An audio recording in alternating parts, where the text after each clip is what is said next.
Media, a company I formed about 12 years ago when I quit employment to dare. So I'm daring. Clap for me.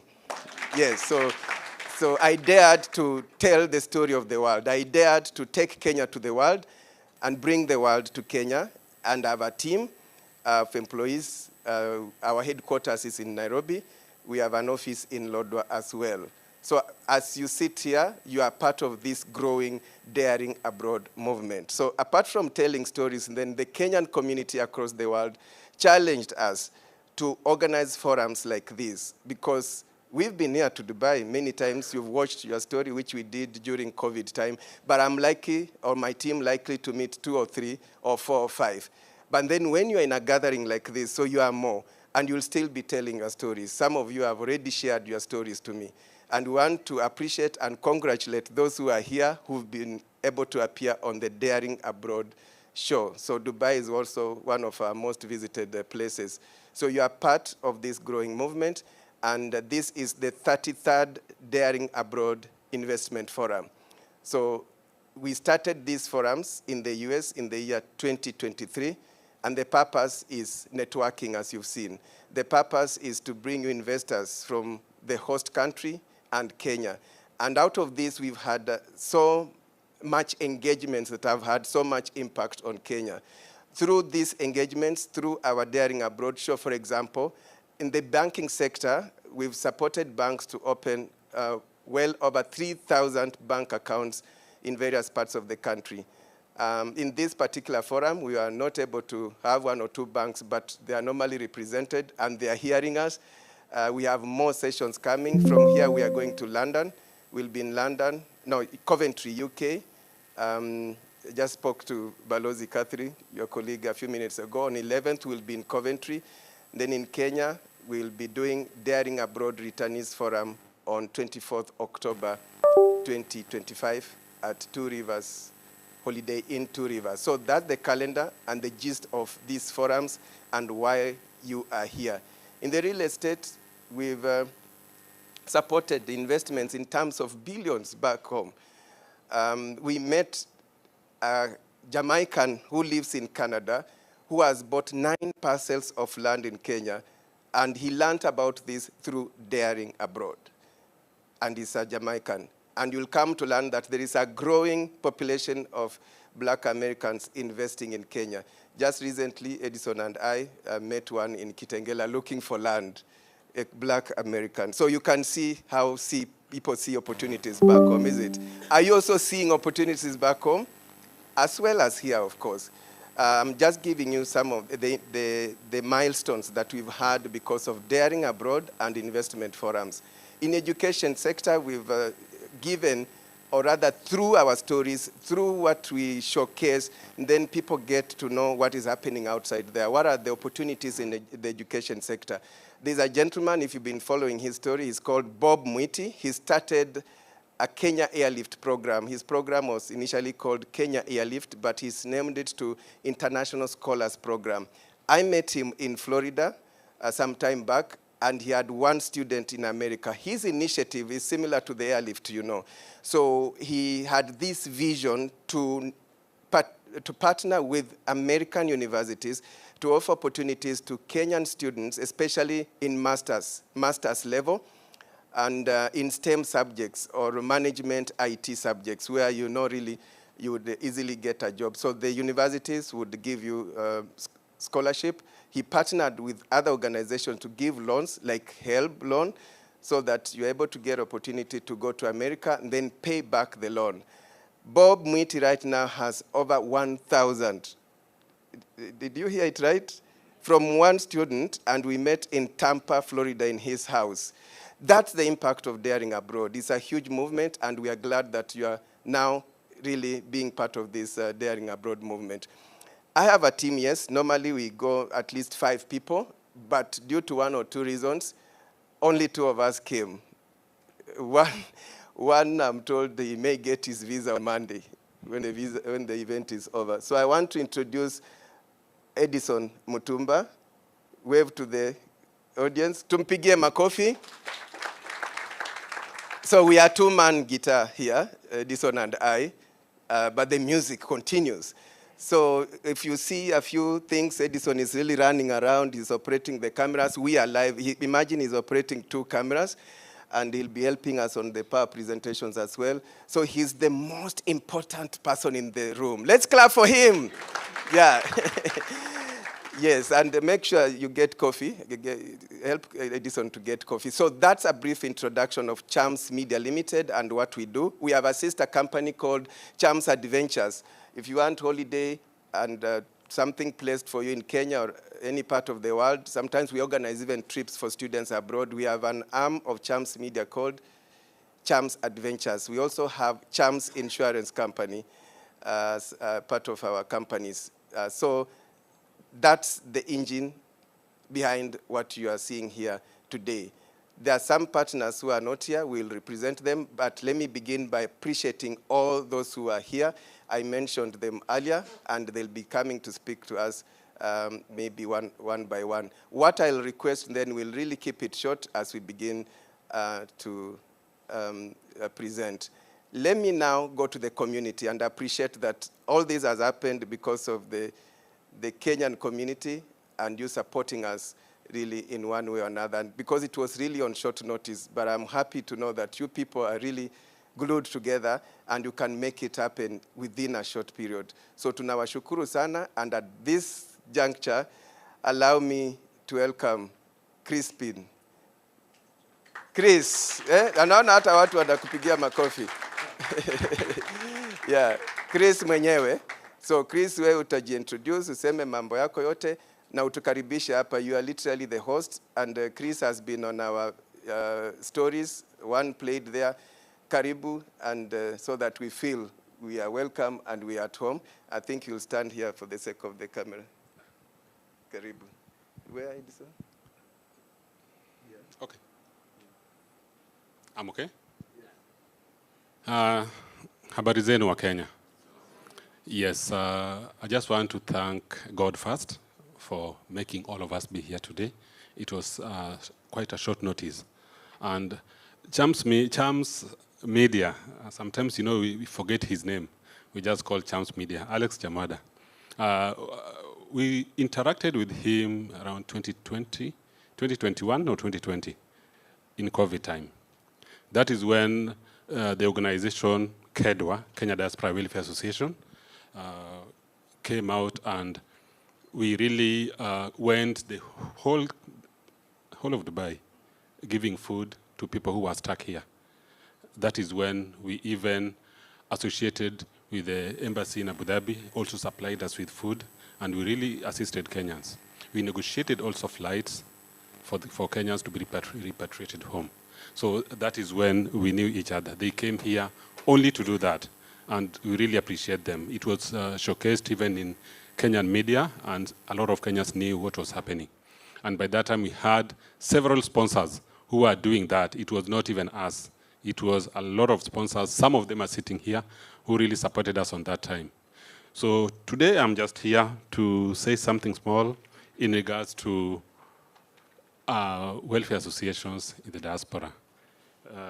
It's not easy. It's a challenge, and again, it depends on the host country, where, you know, we have welfare associations in different countries. Some countries are a bit of flexible when it comes to registration. Some, like where we are now, is a bit of a challenge when it comes to registration. And as Kenyans, we always know, we always think we want to associate ourselves with organizations that are fully registered. And that is where challenge comes. Okay, why do we have the welfare associations, or what the importance do we have to be having these associations? Currently, we have different associations, and at the same time, currently, as we speak, we have different leaders for different associations. We came together, and we said there is no need of having different organizations doing the same thing. So as leaders of different associations, including KEDWA, we had KEWA, we had other small organizations, we are trying to bring them together so that we can have one big vehicle that can stand for Kenyans. But if I can just say something about Okay, with the diaspora associations, it's not that they're perfect. They're not perfect. But they're powerful and are more than just networks. They are born from need to belong, to support, and to uplift their values, and to uplift their values, their values in creating safe spaces for empowerment.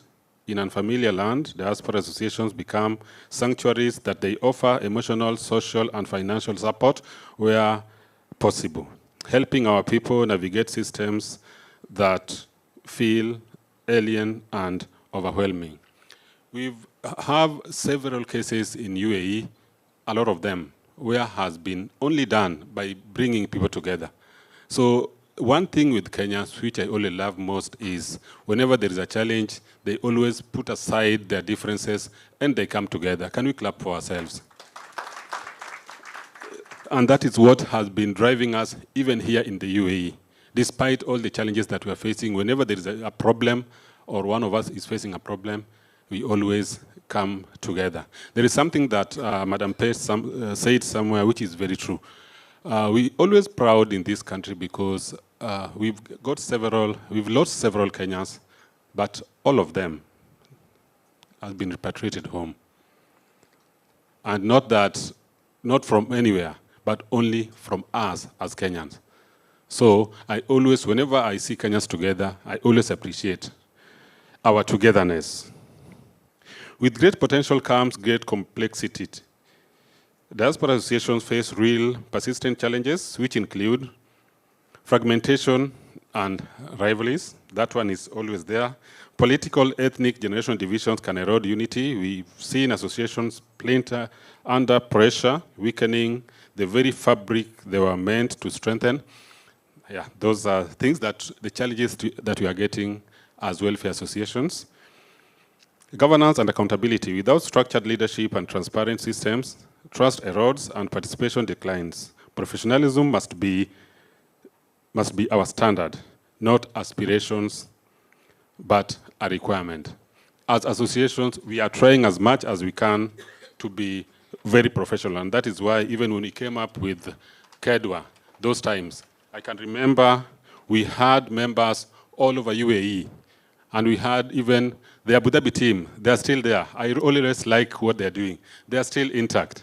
And thank you, Mr. Ambassador, for the support you are giving. They always really appreciate. Those were part of KEDWA, because when we were in KEDWA, we brought Kenyan government in UAE. We had senators, we had governors, and we had those who were on the ground. And it helped us really coordinate whenever there is any problem. So that professionalism is very, very important whenever diaspora issues come. Many associations rely on volunteerism and limited funding, making sustainability a constant concern. We must explore innovative funding models, partnerships, and capacity building to ensure longevity. Those are part of the challenge, because whenever we have a welfare, we cannot say we have some funds coming from somewhere. That means we fund them ourselves.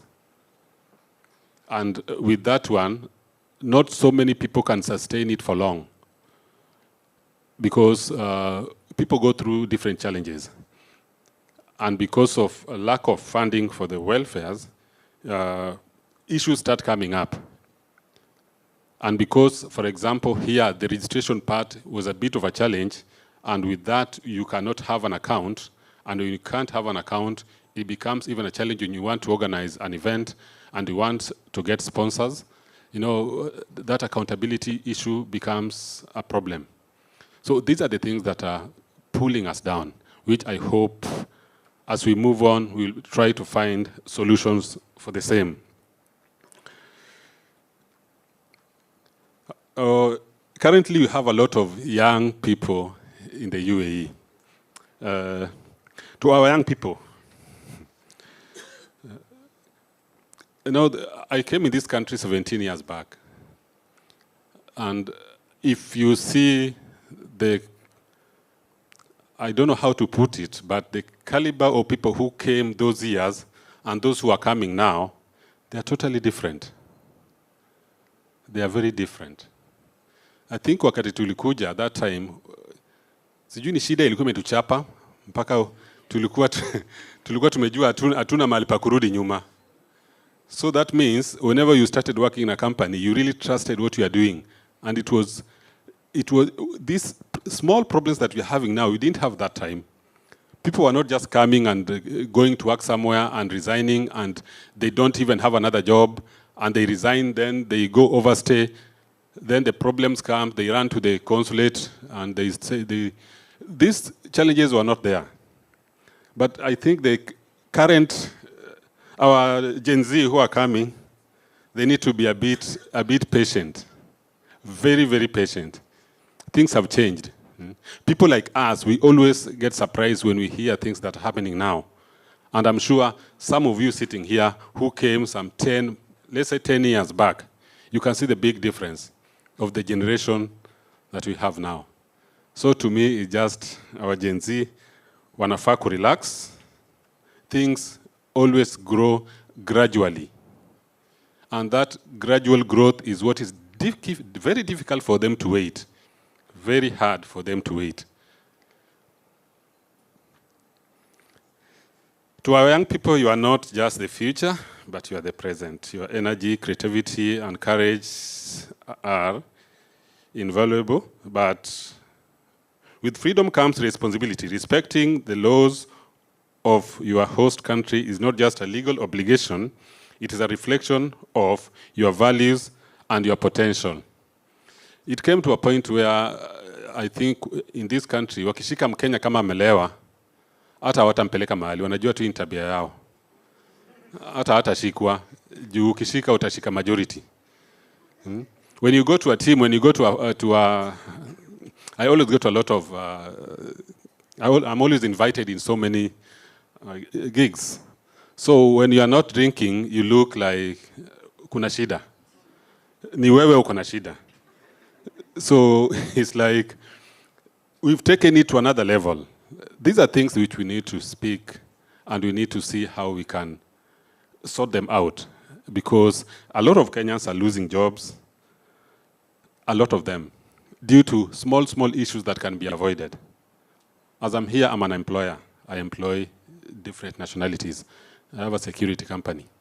And if you start categorizing people as per their nationality, that is when you'll know who Kenyans are.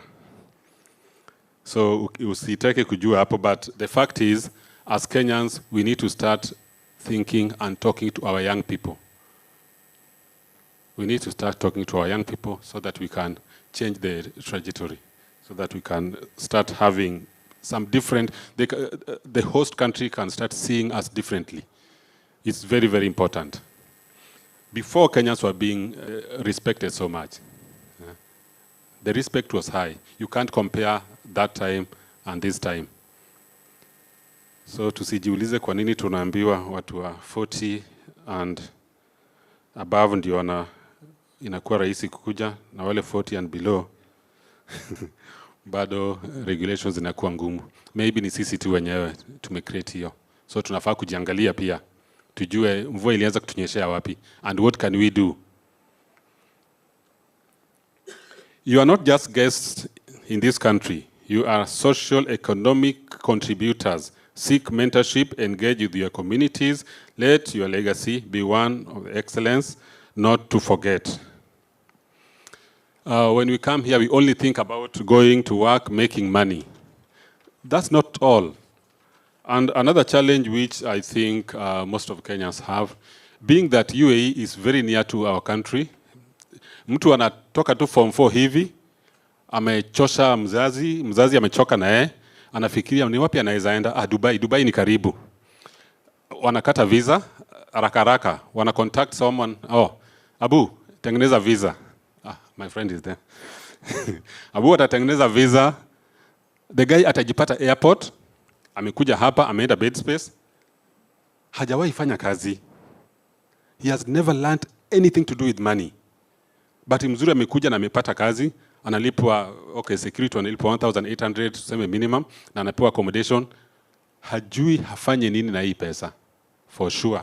Kabisa hajui. Yeye amepata pesa, tena mshahara mwingine inakuja amepata, hajawahi fanya budget, hajawahi jua budget inafanywa aje. So akituma 200 Kenya, ameona ametuma pesa mingi sana. Alafu amebaki na pesa hapa na hajui afanyie nini. And that's why we need to have this type of group, so that at least we can talk to ourselves and let people learn. Because these things, we don't learn them at home. So just imagine your son who is here, and maybe the person comes here, amepata kazi, anaanza kupewa pressure ya nyumbani.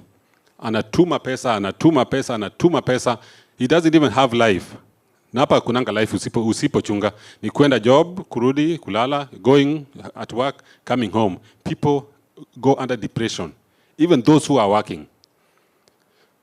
And with that one, we've been having even cases of people taking their lives, suicide.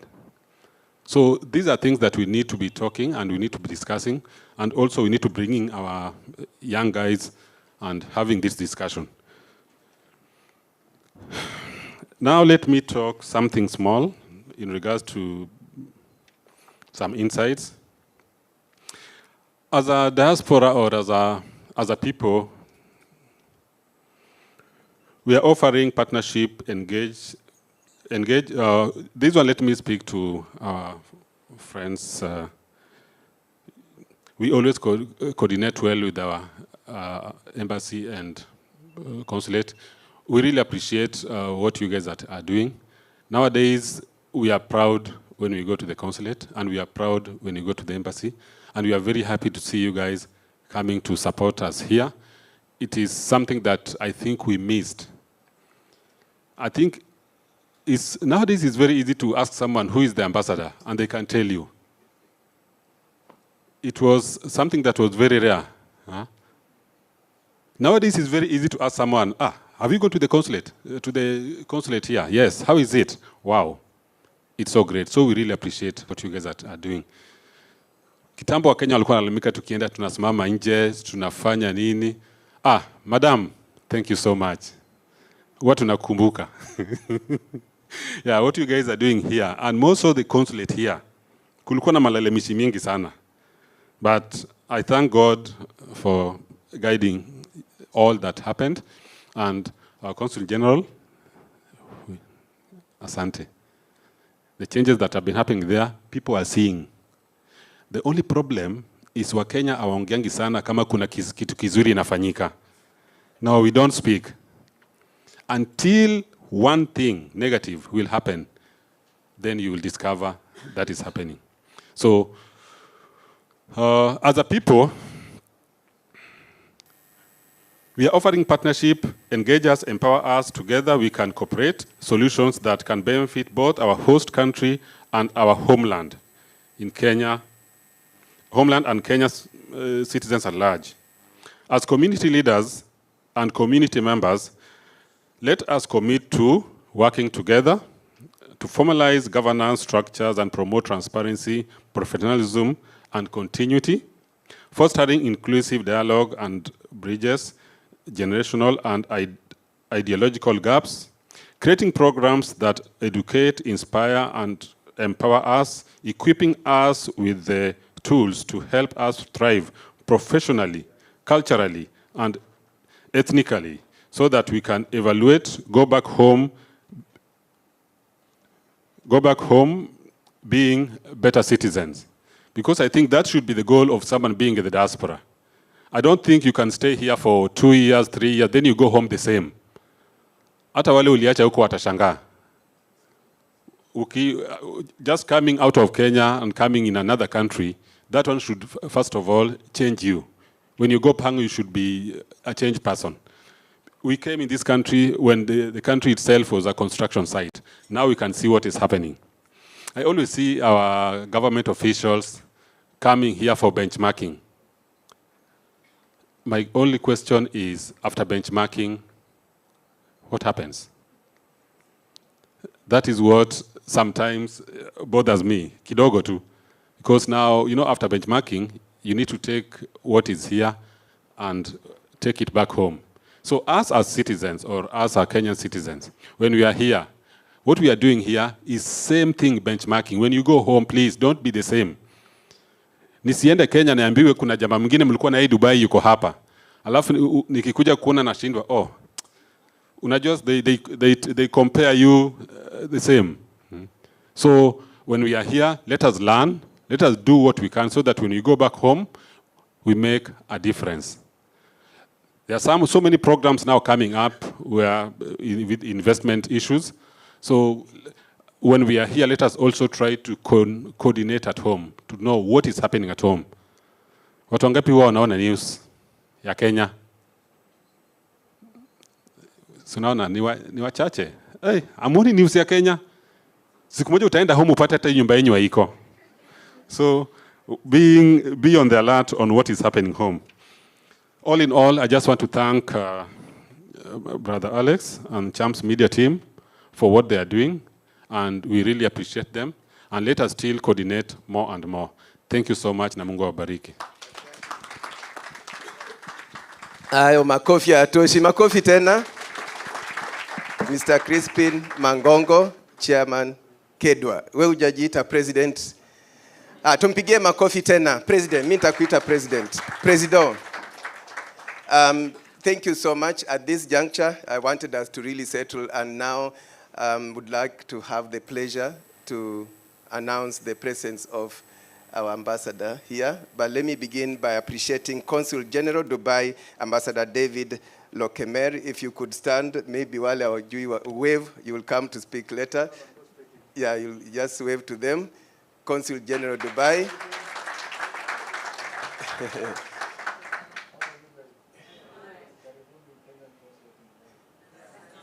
Okay. Balozi Ambassador Kenneth Ganga, our ambassador here, UAE, tumpigie makofi.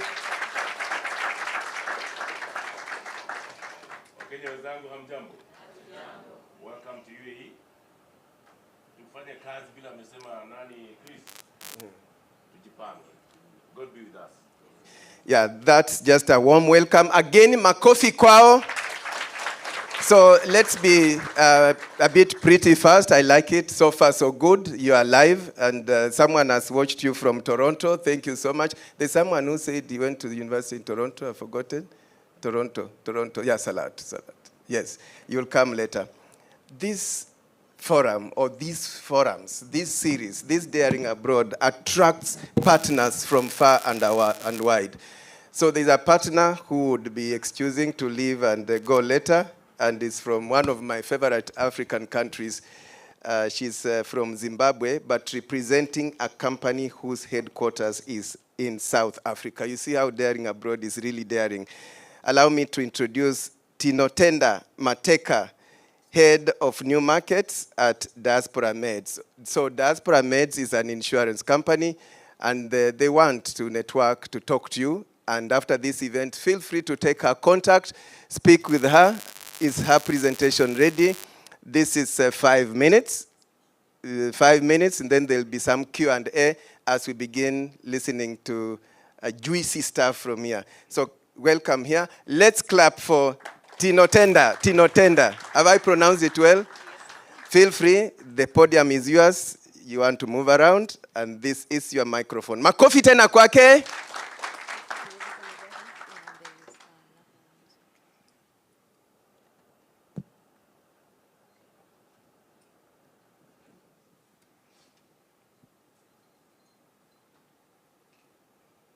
As I said, we are two-man guitar, but we are getting some assistance here. If you don't mind, Daring Abroad.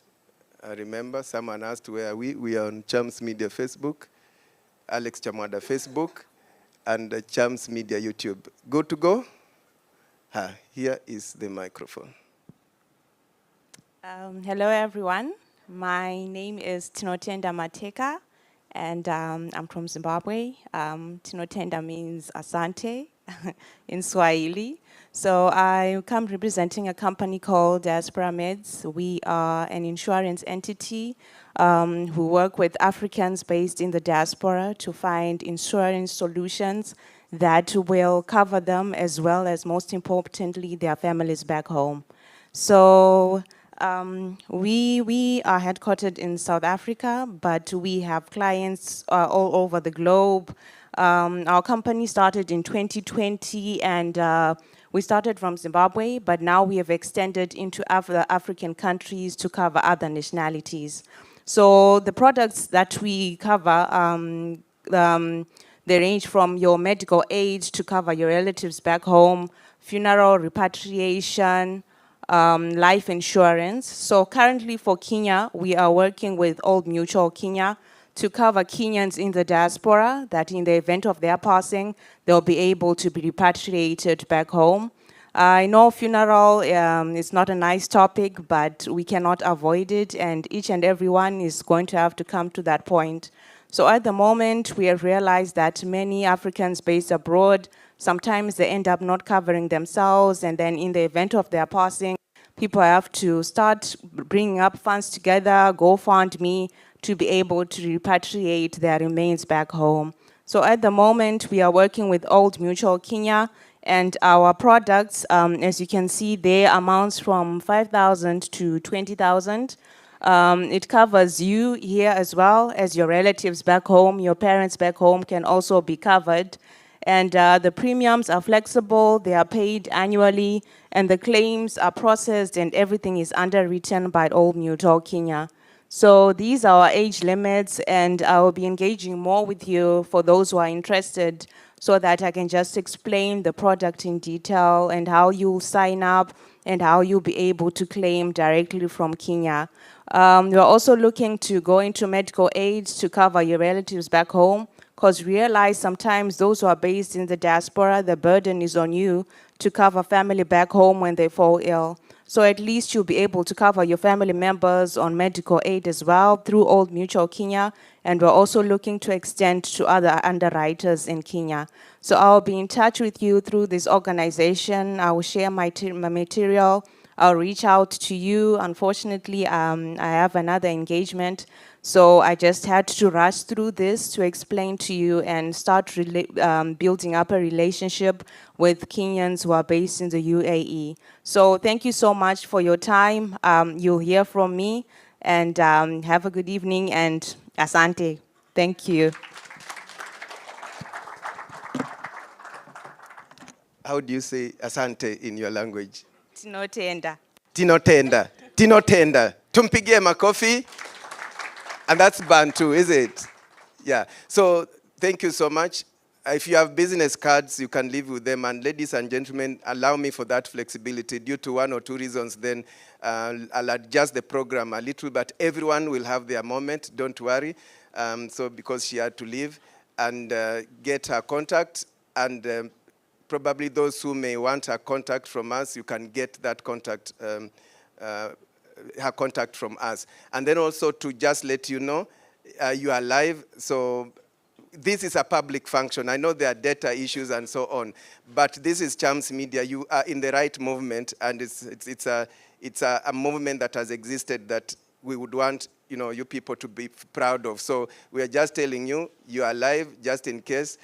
Maybe, I don't know if you may not want to be live, but don't hide. It's because it's for a good reason. Allow me to introduce Centum Real Estate. Centum Real Estate is one of our valued partners who've journeyed with us since we started this journey of daring abroad investment forums. From Australia to the UK, to the US, to UAE, to Africa. And I'm introducing Patricia Mulehi, Lead Sales Associate, the corporate section. She has some presentation, then we'll have some Q&A for her. So karibu sana Patricia to represent Centum Real Estate, to educate us on investment opportunities, including those at Two Rivers, Vipingo, and so on. They are one of the top real estate companies in Kenya, and they are listed. She'll tell us a little more about that. So karibu hapa, as your PowerPoint is set. Tell your neighbor, you look nice. I just want to see if we still have energy, or we. Yeah, you are looking nice, is it? Fiona, tell Pesh. You told her. Wow, nice. So far, so good. And I like the pace. The pace. And at 7, I think we should really be done and have dinner. So this is the spirit. Ready? Ready to go? Patricia mwenyewe. Tumpigie makofi tena. Patricia. Yeah. Thank you, Alex. Good afternoon, ladies and gentlemen. As Alex has mentioned, my name is Patricia Mlehi, and I work with Centum Real Estate in Nairobi, Kenya. So Centum Real Estate has been building legacy through real estate in Kenya and Uganda. So I'll encourage everyone to invest and grow with Centum Real Estate.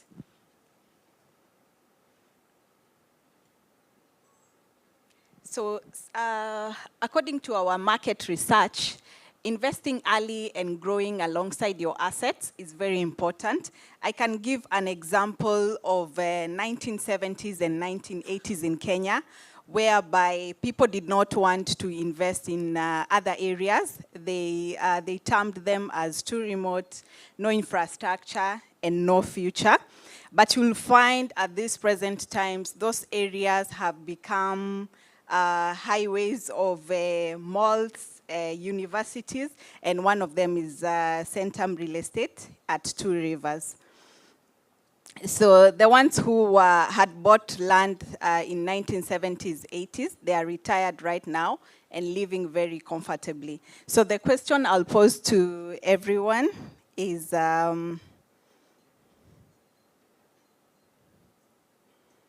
what areas are we looking today that could be a city tomorrow? So maybe you're overlooking a certain area. So in future, you never know. It could give you monthly income every day.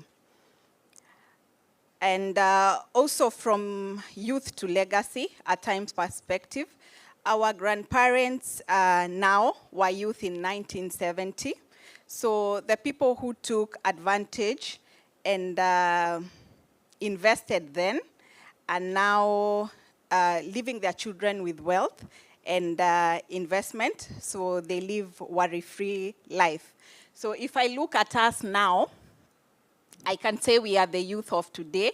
Then in 2070, we are going to be grandparents. So what are we leaving behind for our children? So the question I'll pose to everyone is, what will Brian in 2025 wish he had done? So Brian is like all of us, yeah. Then there is real estate and retirement planning.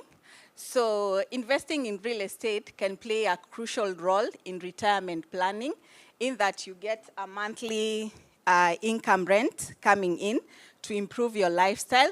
Then as we all know, the retirement in Kenya is 60 plus years. So according to statistics, 47% of the ones who are retired depend on relatives. Then 31% are working, 61% depend on pension, then 62% are financially stable. So the question also I will pose to everyone is, when the income stops, what will your investment start? Will your investment start working for you?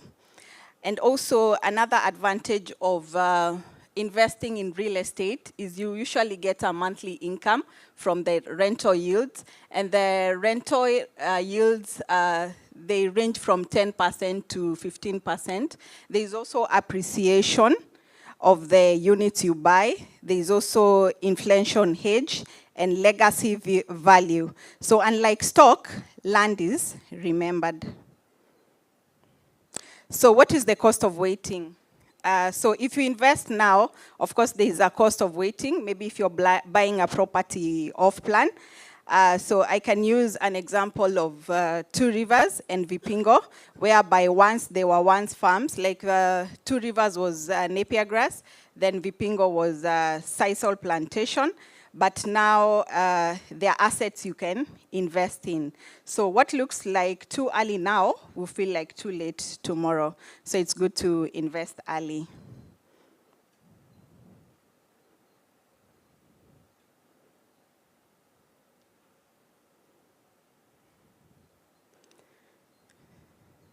So why invest with Centum Real Estate?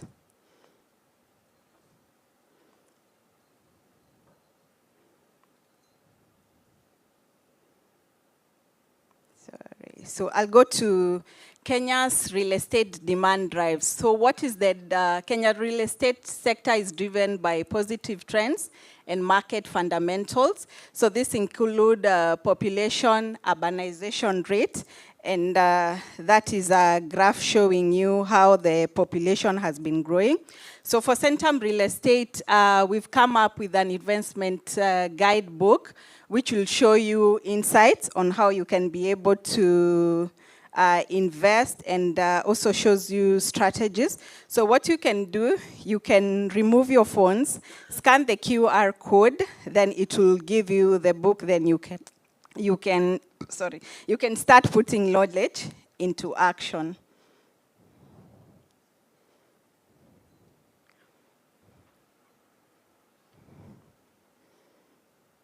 So why invest with Centum Real Estate? So Centum Real Estate began in 2011, where we acquired 1 acre of land in 2 Rivers.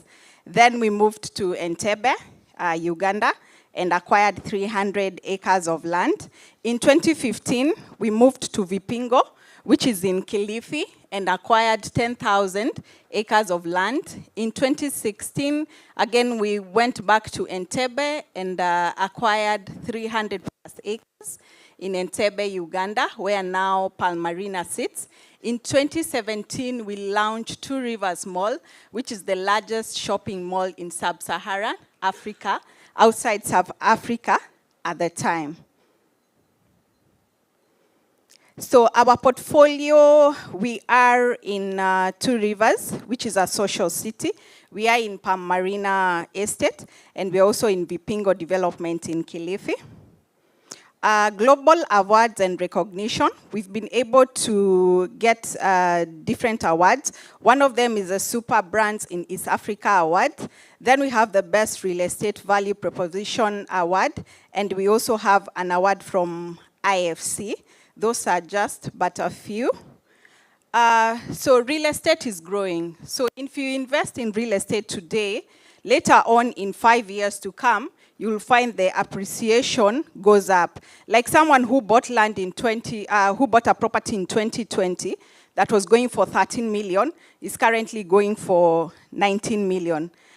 Someone who bought at 17 million currently is now going for 24 million. So you see the benefits of investing in real estate. So also, if you buy from us, we manage the property for you. So wherever you are, maybe you're in a holiday in Seychelles, you don't have to worry, because we are here for you, and we manage the property for you at a very small fee. In case you will need to resell your property that you have bought, we also have a team that does that for you. We get someone who's interested to buy, and then we offset the property for you. I've talked about our locations, which are at 2 Rivers. Then we have Vipingo in Kilifi. Then we have Palmarina in Uganda.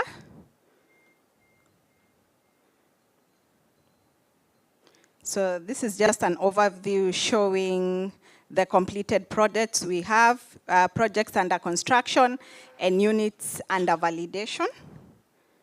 Then for sustainability, we have clean water and sanitation at 2 Rivers. That is just an overview of how 2 Rivers look like. So 2 Rivers sits on like 106 acres. Then at 2 Rivers, if you want to buy a property from us, you can get a property, you can get a property as low as 2.5 million and deposit 250,000. So yeah, so it's affordable for everyone. We have property for everyone.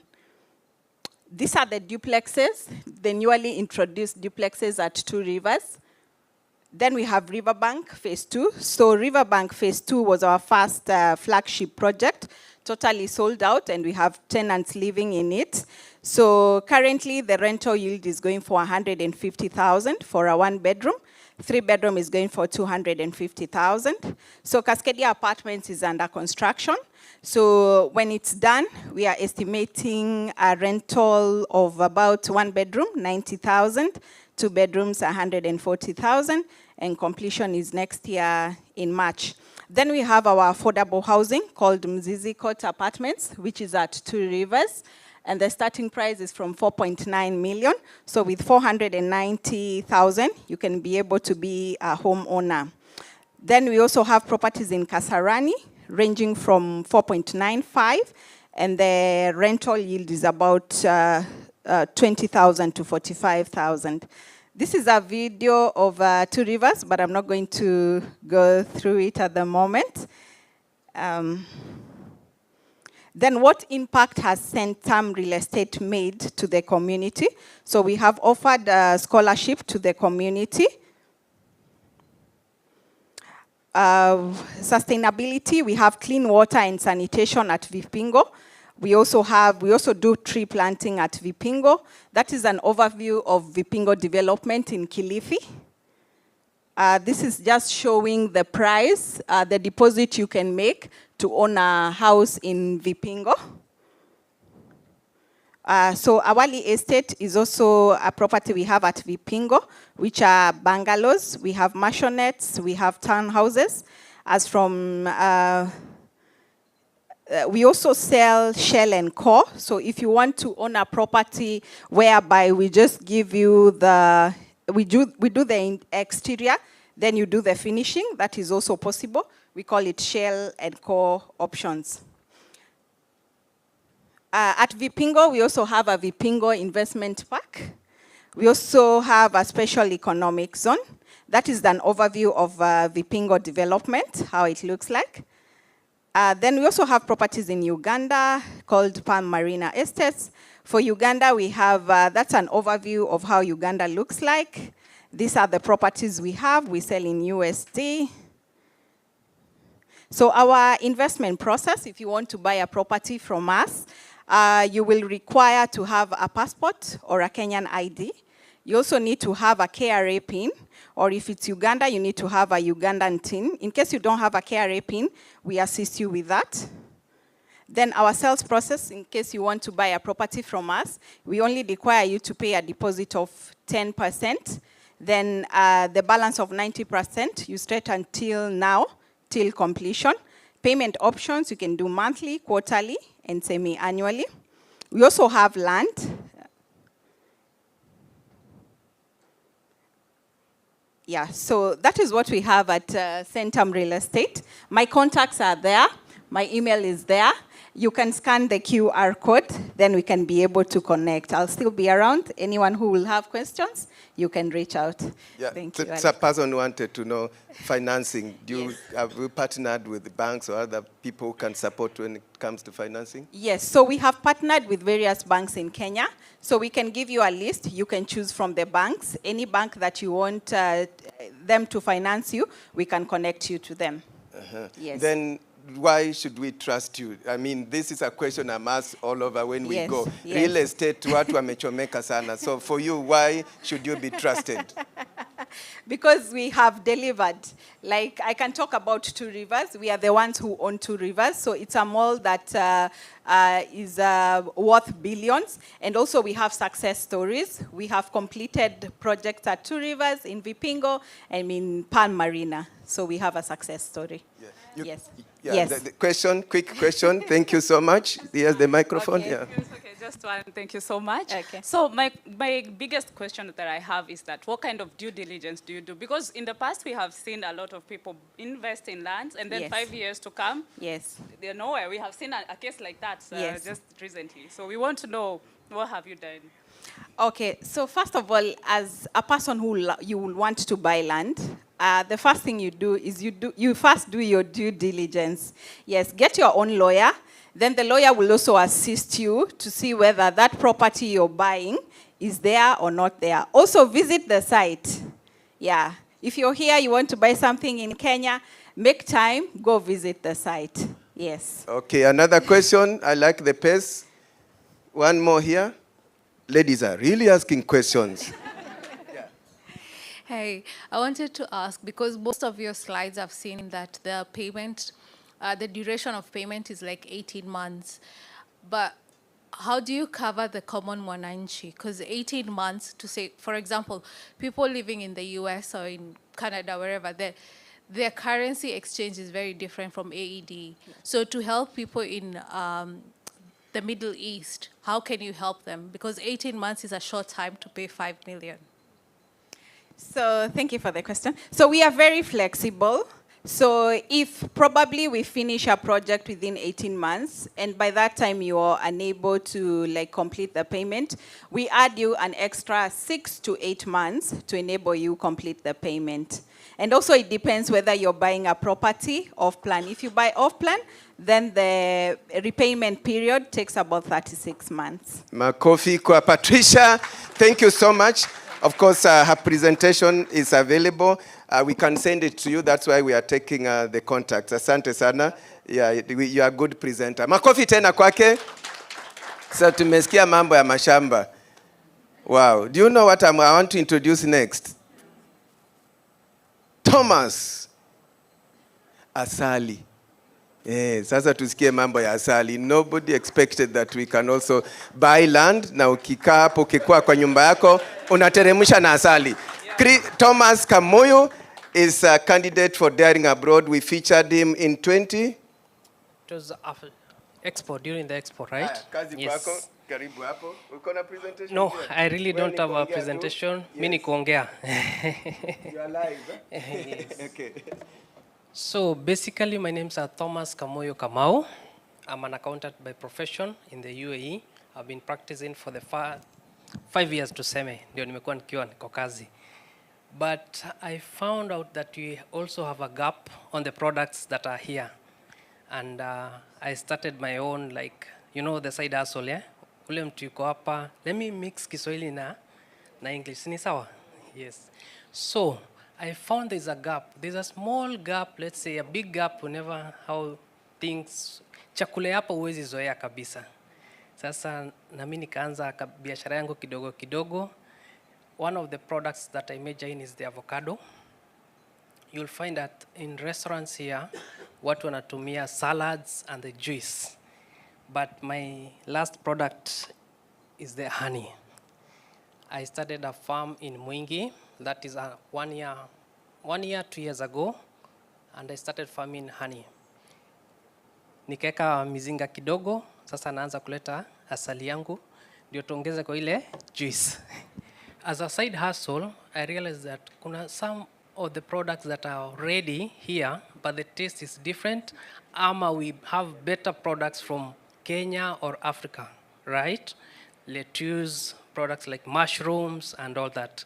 Mine is just an encouragement to everyone. Those who work and live here, that tunaweza fanya biashara zingine apart from employment or do both ways, sindio? But the support, we really need it from the government as well. The ambassador is here. My biggest target is not the big supermarkets or big restaurants. Mimi nimeenda chini, where we have the groceries, where we have the mini restaurants. Most of my, currently I'm supplying 6 restaurants with the avocados, which produce the juice and the asali now that I'll be introducing to them. Is still in the pipeline for the honey, yeah? So if we target the small groceries and the small restaurants, not necessarily at ni kidogo sana, but at the medium level, the big ones would are fine. They have so much complication. There's a lot of paperwork and all that to be done. But if you concentrate on the groceries that are upcoming and everything, you find the market is still very, very big. Mine is just an encouragement, and I want to thank Daring Abroad for featuring this story, because I really want to see impactful Kenyans making, apart from the salary, that we're also making extra cash from where we're here. Asanteni sana. Side hustle, sindio? Tumpigie makofi. Yeah. Any question for Thomas? Yep. Yeah, quick one. Yes. So the lights keep going on and off because of the screen. Thank you very much for giving me an opportunity kuuliza swali. Yes, please. Asali yetu najua iko na utamu, lakini the way maybe we package it or sell, ndio inakuwa vigumu kuingia kwenye market. Yes. I personally have tried to introduce the Kenyan asali to the market in UAE, but unapata wanaiangalia with a lot of doubts. because initially we've had cases where watu wanafanya ukarabati, wanaweka sukari nguru huko nyumbani ama nini, ama hakuna utaratibu unafanywa ama uchunguzi kuonesha kuwa hiyo asali iko authentic. What do you do to improve on that or to market our asali?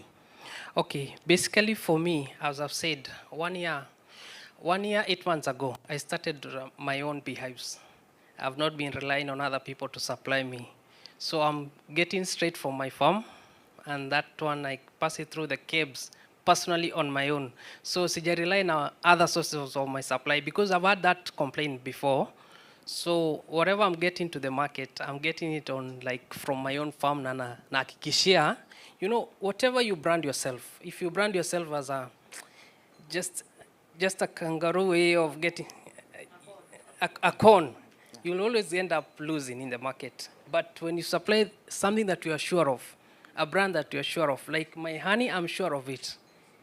So to me, to push it and the referrals that will come back, it will be much easier for me to sell the product to most of the restaurants. Thank you very much. That's very encouraging. Yes. Makofi kwa Thomas. I'm sure ukitaka contact yake utapata. Yep. Yeah. We uko kwa YouTube already, so unajulikana sana. Makofi kwa Thomas. Yes, I like the pace. This is a show, Daring Abroad Investment Forum, 33rd chapter, UAE. And because of that presentation, and I asked your indulgence that we be flexible to make it like a show. So the next natural thing is to hear from the Kenya National Chamber of Commerce, Dubai chapter. Salat Ali, chairman. Tumpigie makofi. So how do people penetrate? What's the role of the Kenya National Chamber of Commerce? People want to do business. I'll come to another one who is now doing the logistics. We want the products, but how do they reach here? And I love this. So far, so good. Makofi kwa Salat.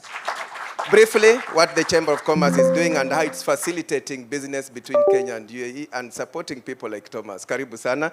Simama hapa. Makofi tena kwake.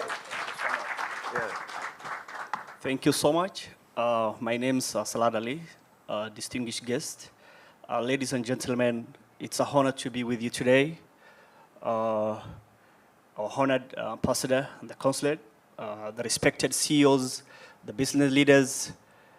Good afternoon. Assalamu alaikum.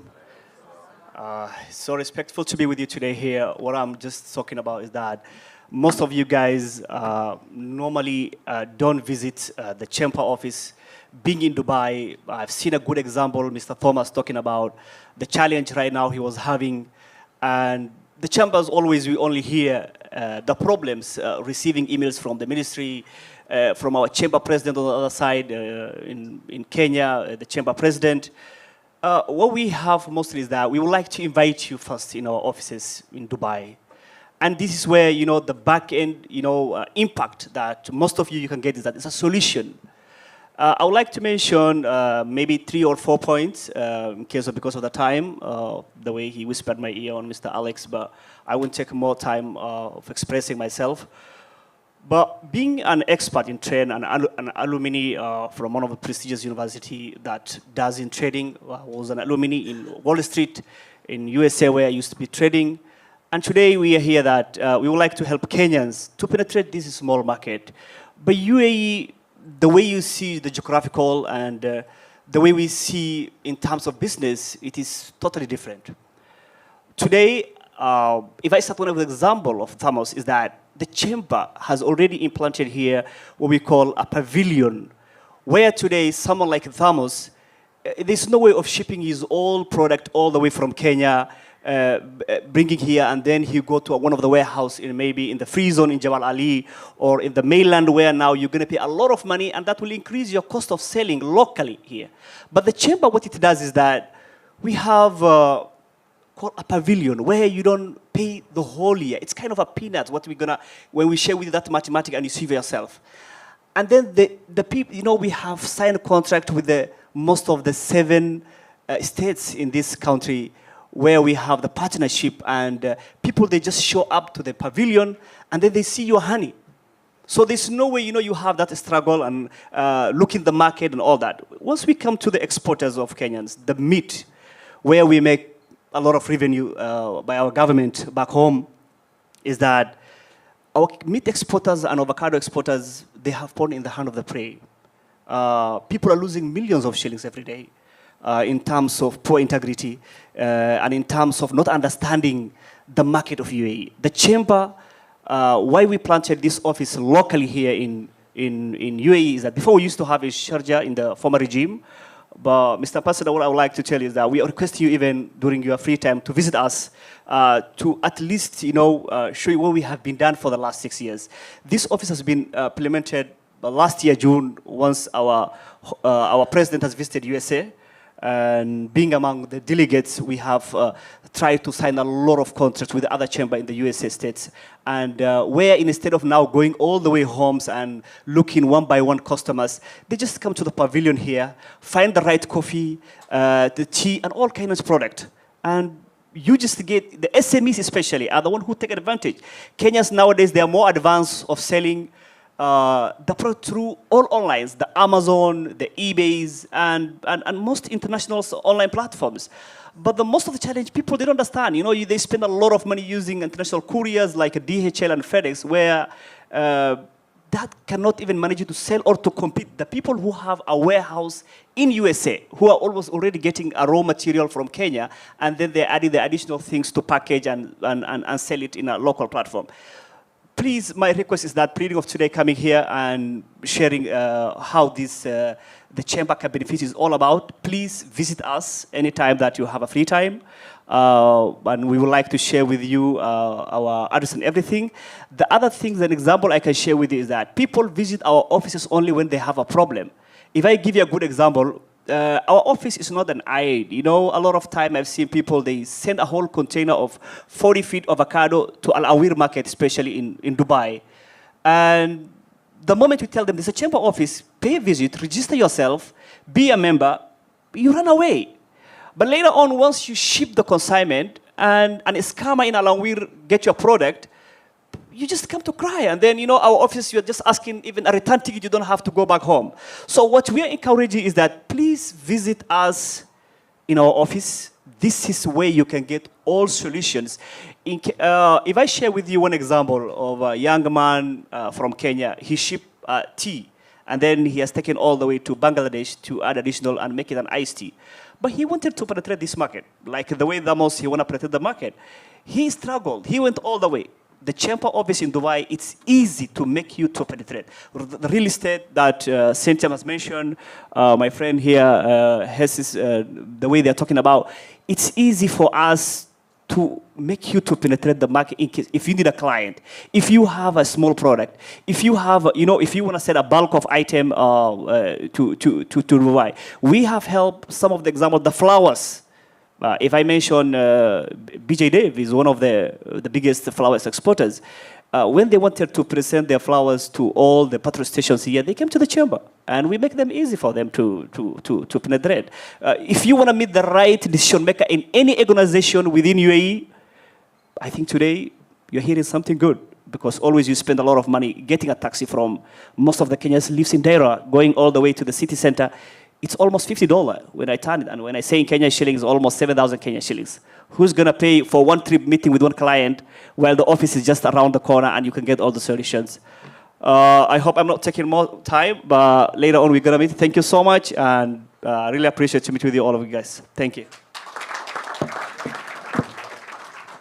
Just one question for the Chamber of Commerce. Again, from this side. Okay, I'll make it a question and not a comment. So quickly, make it a question. Yes, you've mentioned that it's not listening. I have one question. Kindly be very open on your location, because I don't think most Kenyans here have your location, your details. We even seen you for the first time. Is it true or false? Is it true? Yes. Yes, a lot. Yeah, you are there to answer directly. Who is there's someone who had raised a hand here? Same question. Okay. how do you create awareness that you exist? Because it's similar to what has been asked. Yes, yes, as I said, this is a show, Daring Abroad. Tujipige makofi. I want to keep you awake. Sitaki tulale. We'll have dinner at 7. These questions are the same. I think my question goes back to Mr. Thomas. Do you know that Chamber KCCI office was existing in this country? Did you not about me, but did you hear that the office was existing before? That's where the question is. That big the question, because you have never even paid a visit to the office. Not about me. I was being appointed last year June, when the president was visiting to USA, and before that the office was existing in Sharjah. So this office we have moved because of the number of the Kenyans living in Dubai, and that's why we want to give a solution. So mostly we have a pavilion, kind of a warehouse in the free zone, because the bulk people who ships things to mostly in UAE, they normally bring containers, and that's why we have concern more on the free zone. For the small office that we normally meet with the people is just in the inside around the Daira, and we're going to share with you the addresses. But this office was existing before. The first time I paid a visit to the chamber office, I was an alumni and I wasn't living here at that moment. It's a long time ago. So I think it's a personal responsibility to know where the office. If today you say, I know most of you guys, you have never visited the embassy. But if someone asked you, did you ever, you say no, because you never try to visit. So it is a personal responsibility for you to be successful whatever you want to do in your life. So I hope in a positive way, I welcome you to visit me. Makofi kwake. Thank you, Salat. And that's a common question we asked even when I was in the US. People asking the same, Chamber of Commerce. So, and I gave the feedback to the president of the Kenya National Chamber of Commerce, Dr. Ruto, my friend, and I think it's a good challenge that they raise awareness, but I know they do quite a lot, and maybe they just need to do quite a lot. So this is the purpose of these forums. You see, networking and people knowing each other. Now you know where to go, and on that, the same breath, allow me, this is 2 minutes, and this gentleman has been looking for me, and he found us on Facebook, and it's related to doing business between Kenya and UAE. Logistics is important. So I'll give 2 minutes to Abdi Hakim Mohamed. Abdi, karibu. Tumpigie Abdi. Unajulikana? Yeah. Na Abdi, weni Gen Z ama millennial? Gen Z? Yeah. Karibu. Yeah. Green link, eh? Yes.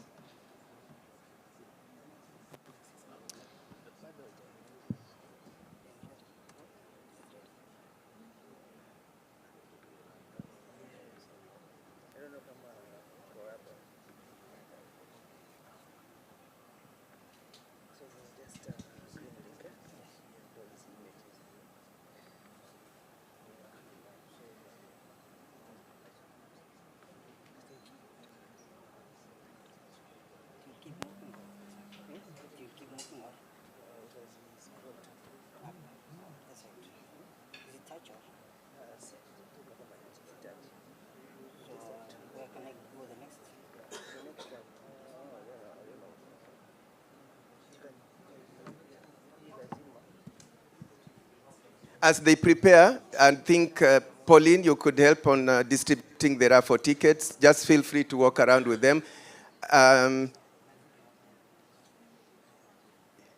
So raffle tickets. Nasikia, is it true, Balozi, that civil servants don't win, they're not allowed to win awards? They're allowed, eh? So hata wewe tukupatie. Okay. On a light note, but Champs Media crew are not allowed, so I will not pick one. And my colleague Edison. So are you ready, guys? So pick a raffle ticket. Make sure we retain a copy. If it gets lost, Pauline, you will pay for it.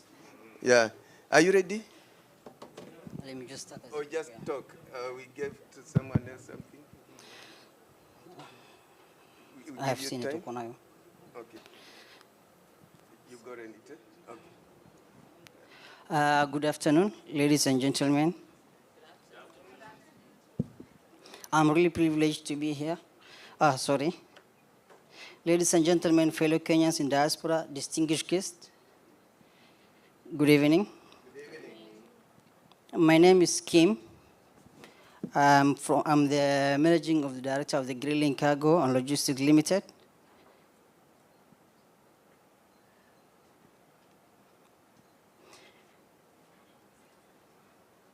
I would like to show you a short video of so that you have the idea of what you are talking about. Actually, okay, let me just use this one that we have available now. Shipping, this is a shipping company, Grilling Cargo and Logistics Limited. Our main office is in Nairobi, as you can see there. And our mission of this company is that connecting Kenyans to the global opportunity. We know the challenges diaspora Kenyans face when trying to send goods back home, whether it's a family, items, or a business cargo, frustration, delays, hidden costs, and unreliable services. That's why we have built this company, Grilling Cargo and Logistics Limited, to make it easy for the Kenyans to send back home their stuff and whatever.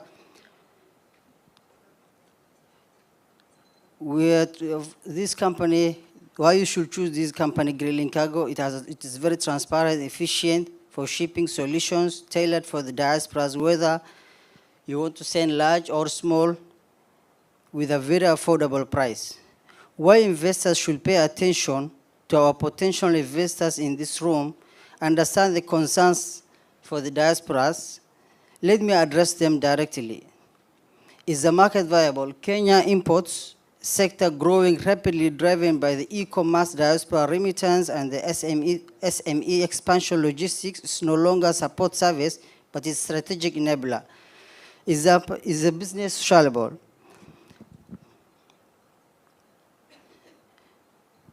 What is the return potential with the high demands, low overhead, and a strong diaspora? Our growth trajectories promoting, not asking the charity, we are offering opportunity. A call for the diaspora to all fellow Kenyans living in abroad. You are the lifeline of our economy. Your remittance, your investments, your ideas, they matter.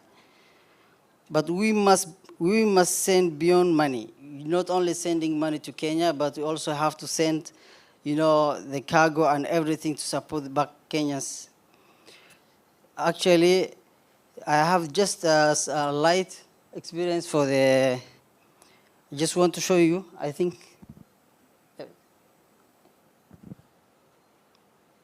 I just want to give short information about Grilling Cargo. After I will give my number and the address. You can visit us. Our office is in Nairobi. Our main office is in Nairobi, but we have office here in Dubai, Deira. So Grilling Cargo is a regional leader in cargo freight forwarding. Is it okay now? Okay, just let me use this one.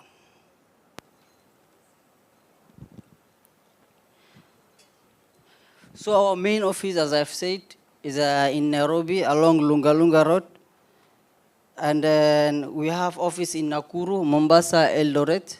We have two flights in every week from Dubai to Nairobi, but we flight land in Eldoret. After that, we send goods to Nairobi, and then we departure to Mombasa, Nakuru, Eldoret, and all parts of Kenya. And also we do container consolidation. Every month we send 4 to 5 containers. Mombasa port, after we clear, then we do door-to-door delivery for our customers. Actually, why you should choose Grilling is that Grilling have been existing for the last 15 years now. We have been in the market.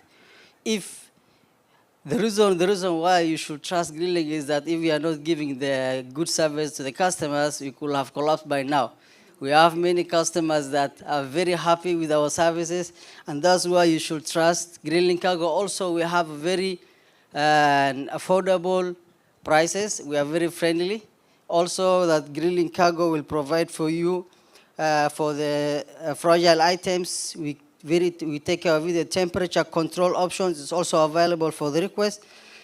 Also, experienced staffs to handle your cargo. also I have said air and sea, that's what we do, we cooperate. Transparent, trackable, if you have give us the shipment to send, then you'll not have to order anything. Your goods will arrive on time before even you get your WhatsApp message. So how about the booking? If you want to book with Grilling Cargo, you can just, I will hand over our business cards to all of you so that you can reach us there. My number is also available there. So this is just the light things of Grilling Cargo. There's a video that I wanted to show, but I think it's not yet available. These are our rates for container per cubic meters. That's our number in Nairobi. You can reach us over through that number.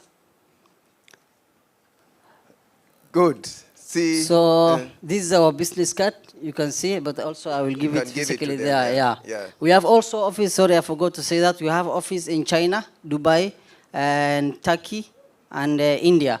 So if you need to source everything, also we help the customers to get and suppliers from all over these countries that I have mentioned. China, that's a very important thing because getting supply is a very frustration things that we understand. You know, there's a many comment and those stuff. Perfect. Yeah, so we will help you do all these things that you need. I will hand over my business cards, and then we will be in touch. Don't forget my coffee, Abdi. Yes. Abdi, how old are you? I'm 29 years old. So you are not a Gen Z at all. Yeah. Or you still feel Gen Z? I feel Gen Z, still very sharp. Yeah, very sharp. Yeah. Who owns the company?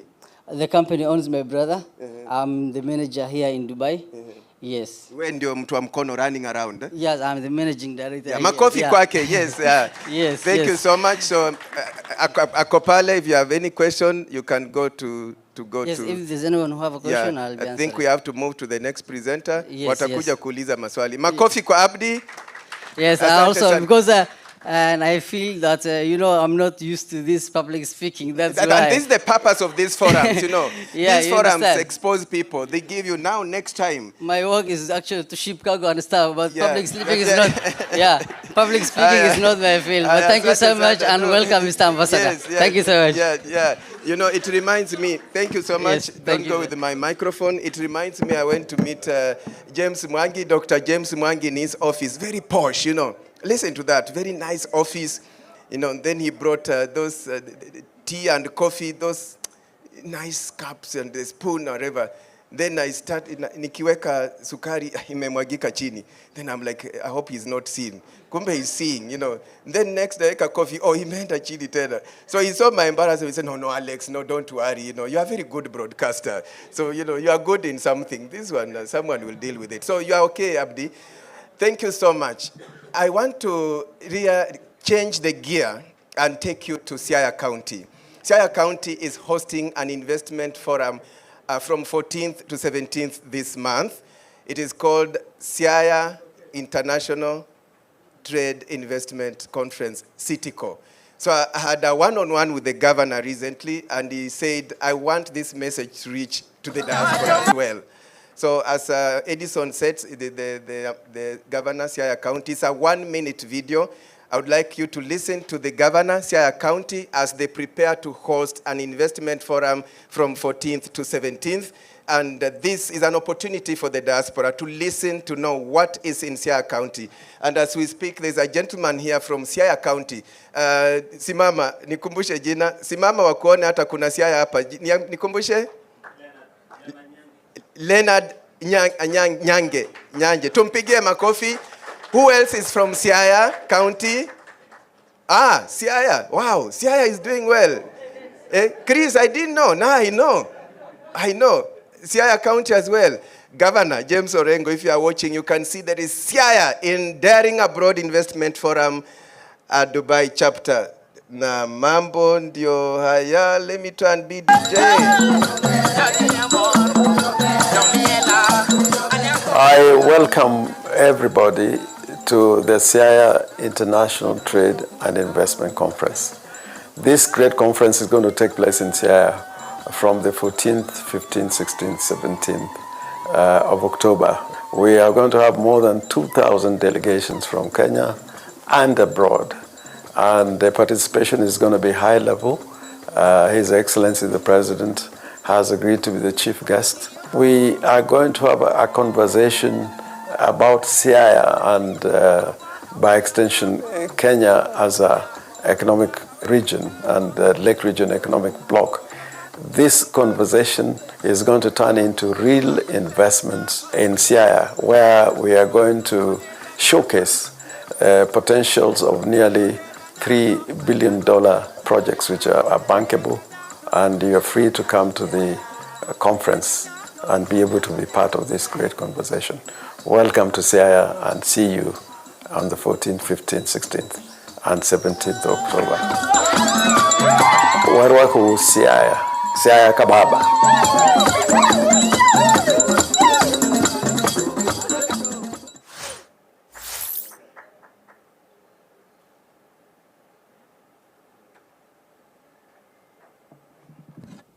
Thank you for the flexibility. You can see I'm running around to just make it active. So here, I want to choose between two and tutakubaliana. You know, mine is not too official, you know. It's never, I'm flexible and just, you know, inaitwaje, being natural. So I would like us either to listen to wealth management after that video, or we listen to Pesh. Pesh, what do you think?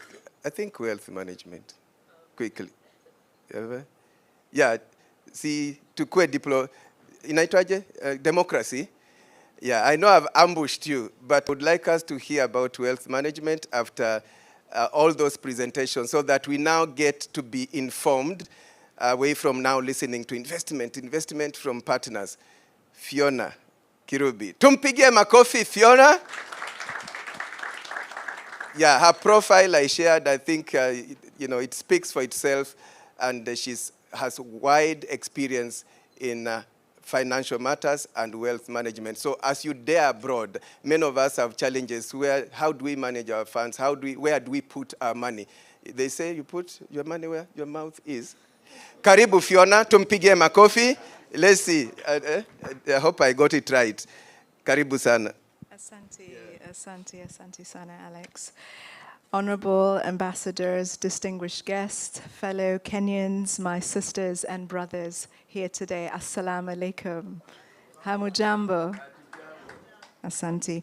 It's a real honor to be in a room full of builders, full of dreamers, and people whose hearts are still tied to home, no matter how far we are. And Alex and your team, I know that you are quite a lean team today, but well done. And thank you all sponsors that have made this day possible. For those who don't know me, I go by Fiona or Farha Kirubi, Karibuni. Now, every generation has a responsibility. You see, our grandparents built villages, our parents fought for education, and here we are, a generation living abroad, carrying hopes of two worlds, the homeland that raised us with its values, and the global stage that surrounds us today. We're living the dreams of our ancestors. So before we talk about wealth, I want us to take a moment for gratitude. Gratitude for the sacrifices made so that we could be here today. And gratitude for the opportunities that we've had, as well as gratitude for all the people in our lives who have played a big as well as small role. Because you see, what we appreciate appreciates. And if you build wealth with gratitude, or rather if you build wealth without gratitude, then that becomes very difficult.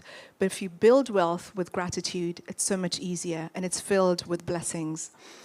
And I think given where the world is today, we could all use some grace. I think you'd agree. So moving on, I'd like us to reframe money. Money shouldn't be just about survival, but rather a responsibility, and let me explain. Many of us here know what living with very little feels like.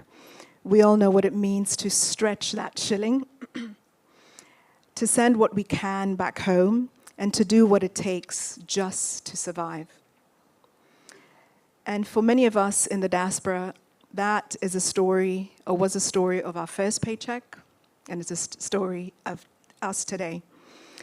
Now, we work hard, and even before we think about ourselves, we send money home for rent, for food, for hospital bills. And at the time, it might feel small, just sending a few notes across borders. But think about what that really meant. A child has finished school because of the money that we've sent home. Our family has had food to eat for the month. We paid bills. Your parents are taken care of. And sometimes a single transfer can keep the entire household afloat. And that is quite powerful. So I'd like you to clap for yourselves, each and every one of you. But here's the reality of what we call black tax. How many of you have heard of black tax? This unspoken expectation to constantly send money home. The other side of sending money home. It can feel quite draining, and if you're not careful, it traps us. And instead of building, we end up patching holes. And instead of investing, all we're doing is just rescuing situations and circumstances. You see, most of what we send home is used for consumption, and studies actually have shown that very little of what we send home actually goes for growth. Sending money has indeed kept families alive, or has allowed for dignified burials, yes, and these sacrifices matter. But if we only give reactively, and if we only operate in the black tax mode, then we'll stay stuck in survival mode for the rest of the time that we live abroad. So we ought to change that mindset. We need to move from being reactionary to building with strategy. And we need to move from guilt mode to growth mode. Money can't just be about getting through the day. Money is an amana, it's a trust, it's a responsibility. And not just to support, but we have a responsibility to grow it. So it is important to put systems in place that reduce these dependencies. So let us invest in knowledge, let us invest in skills, let us invest in businesses and in structures that do last. And you see, when you stop seeing yourself as someone who's just hustling, just to make ends meet, and start seeing yourself as a steward of what's in your bank balance, no matter how small or large, things start to change. And you stop chasing money to survive, but you put it to work. You see, every dirham, every shilling must have a job to secure our family, to grow your future, and to strengthen our community. So I want to share something simple but powerful. 4 pillars of wealth that every one of us needs to stand on. The first pillar is protection. And the lovely lady earlier spoke about an element of protection. This is so important because one bad season, one illness, one accident can wipe out years of hard work. So it's important to protect what we work for.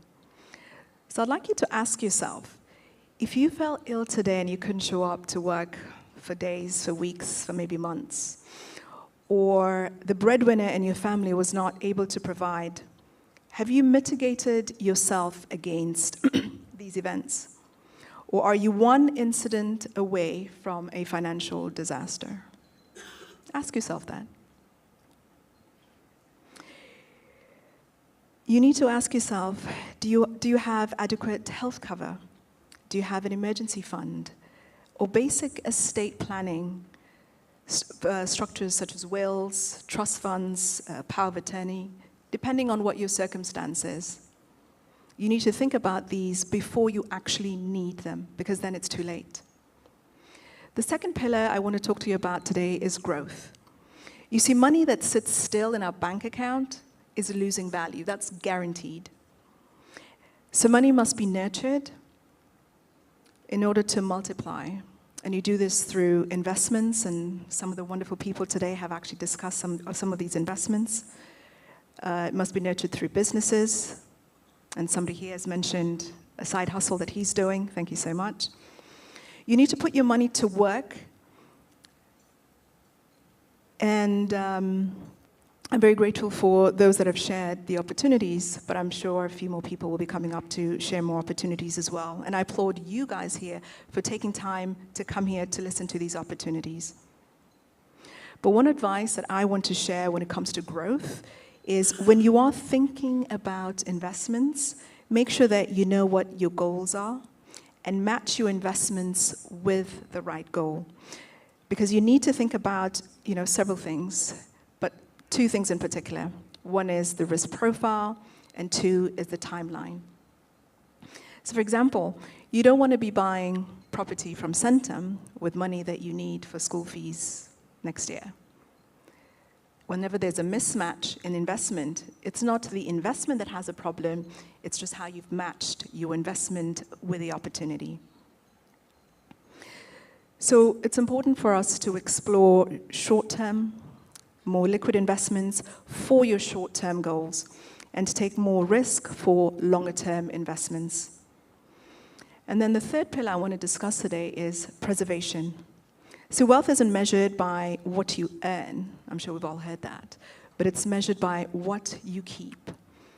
It's important to track it, it's important to respect it, and don't waste it. Don't live beyond your means. It's important to have a budget, and you don't need to follow trends. Now, just because Adam bought X and Sarah invested in Y, good for them. It may or may not be the right thing for you. So don't put money into somebody else's pocket without really thinking it through. What you don't want is to lose money.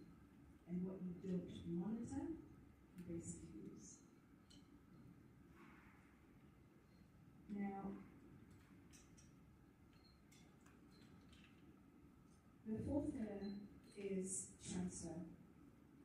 Because the true test of wealth is not what we enjoy alone in this lifetime, but it's what outlives us.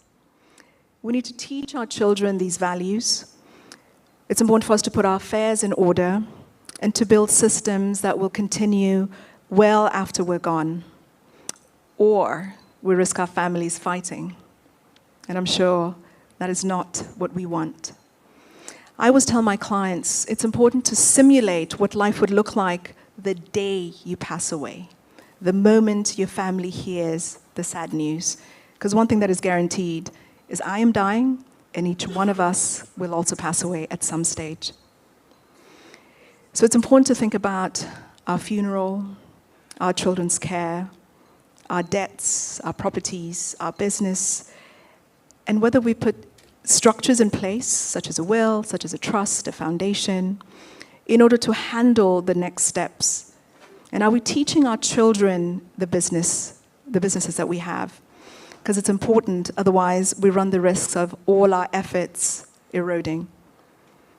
So protection, growth, preservation, and transfer of wealth are not just theory concepts, but the difference between wealth that ends with you and wealth that outlives you. So ask yourself, what do you want? What do I currently have? And what do I need to do?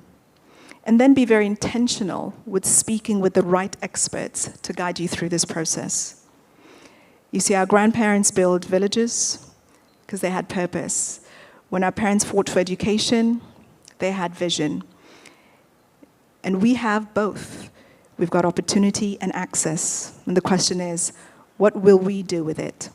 We are the generation that can turn these remittances that we keep hearing about into investments, into ideas, turn ideas into enterprises, and efforts into huge, huge impact.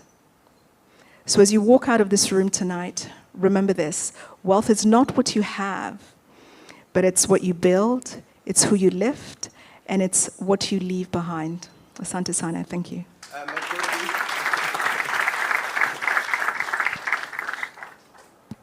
One question. Any burning question for Fiona? Wow, well understood. Atumpigie Fiona makofi. You are a good teacher. You are a very good teacher. Allow me, ladies and gentlemen, in the interest of time, we'll now try to really be pacey. I know so many other you may find you are presenter, but maybe a little of what you could have said has been touched on, so we try and now really summarize. So I would like to introduce Pesh, and then we'll go to triplex properties. Pesh, I think as we invest, Fiona has educated us, what are we going through here in UAE? What are some of the challenges? What are some of the things that community is dealing with, so that, you know, we have the social, spiritual ability to invest as we've been advised by Fiona. Tumpigie Pesh, makofi akikuja anajulikana kama Pesh mwenyewe. And you are live, you know, being watched across the world. Kindly take the podium. Yeah. Yeah. Hamjambo wa Kenya. Hamjambo tena. I think I'll just probably do an official introduction. Majority of the Kenyans here in Dubai, they call me Pesh, but I think my official names are Penina Nyokabi Kiroko from Kiambu County. I heard you speaking about counties, but I can say I'm now from the Dubai County. Yeah? So how many of you were here in 2007?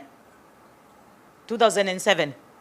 2007. Ah, good. I'm happy at least in this room, I have people who've been here since I came to this country. I think I'm here now, is 18 years? 18 years. And so I think being here for the last 18 years, I can say I have a little knowledge, or I've educated myself to learn about two things, about the issues of what we face here as a Kenyan diaspora in UAE. And when I speak, I'm going to speak to the people who are here and people back at home or wherever they are listening to us. Majority of us come looking at Dubai with the glamour of what we see on the televisions, not knowing that Dubai also has its challenges. And also, one of the other challenges, one of the issues we come here with a lot of assumptions. And also, we also come here with something else I usually like to refer as the Kenyan attitude. And also, the Kenyan mindset. I'm going to use those two, Kenyan attitude and mindset, so that I get out from there and now go straight to about the challenges we face. Most of the people come here, we come here to look for work. If you're not coming to look for work, we come with work. I mean, you've already got a job offer back at home, and so either you came through an agent or you were brought by your cousin. We all are here for one thing, work. Back at home, people do not know that we are here because a company has decided and has made a decision that I'm a valuable employee, and so they have given me a visa to stay legally in this country. If it's not a company that has given you a visa to stay here, there are other 3 or 4 ways to stay here legally. You can be owning a company, and now lately we've also had the 10-year visa that is allowing even people who are not really employed, you have special skills, to be able to live here legally. Another way, you can also own a property that can also allow you to live here legally. But for majority of the Kenyans here, we are here because we are here under a sponsorship of a company. Kenyans back at home or wherever you are. And those people who plan to come here, just know that you have to be here because a company wants to sponsor you to work for them and to continue having something we call the work permit or the residence visa. Because back at home, we have now that assumption that you can just come here after that one visa month ends, you can continue, and it's okay, like our friends and our relatives back in the US or in the UK. In the US or UK, people can work through companies without those visas, and they don't need to be sponsored by a company. So for those Kenyans who are coming here and those who are already here, we have learned that here we are under someone's sponsorship, and we have to respect that. That is one of the assumptions people make back at home. Now, I want to speak about the issue of agents. This is something I argue with people who are planning to come and even the people who are here. And even some of you are seated here. There's one thing that is very illegal, but Kenyans have made it legal to pay someone to get you a job. Under the Dubai law, it's illegal. How many people know that? How many people know that? If you're in this, yeah? Yeah. Majority of people here think that it's okay to pay. Actually, it's illegal. You are enabling that person who's been given the mandate to give you a job legally to do something illegal. But see, we come from home because our neighboring country called Qatar have that system of agents who are paid to get jobs. That is the same thing for Dubai. No. I keep saying Dubai is unique. We are here and you're not supposed to pay any agent to get you a job. For those people who also come here and also find yourself that now you're going to a company that has been outsourced by a bigger company to get you a job. Now, you are dealing with a human being who also needs money and is also here working. They will tell you to pay. It's still illegal. Don't pay. If you really need that job and you're desperate for that job, you can use the tactic of saying, give me the job, I'll pay you after I get my first salary.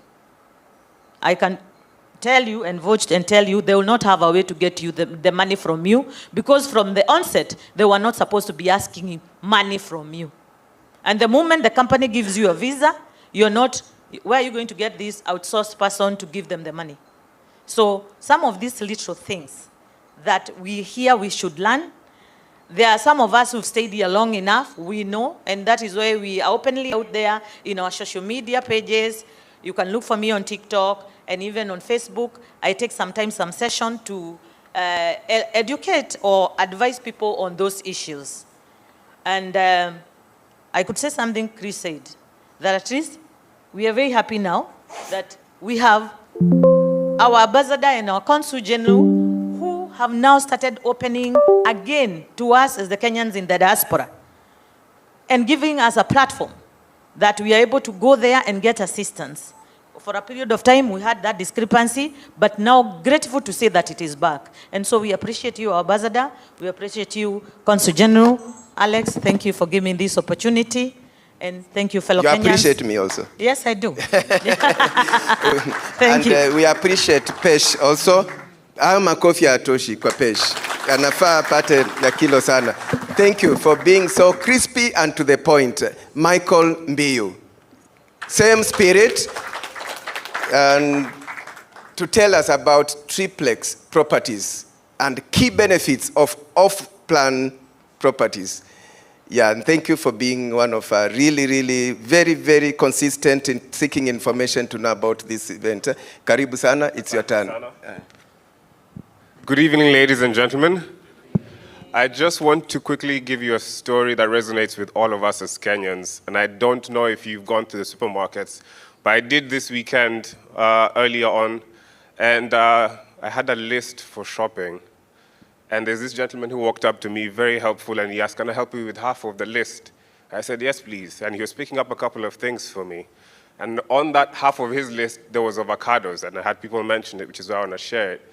And he picked avocados for me, and he brought them for me.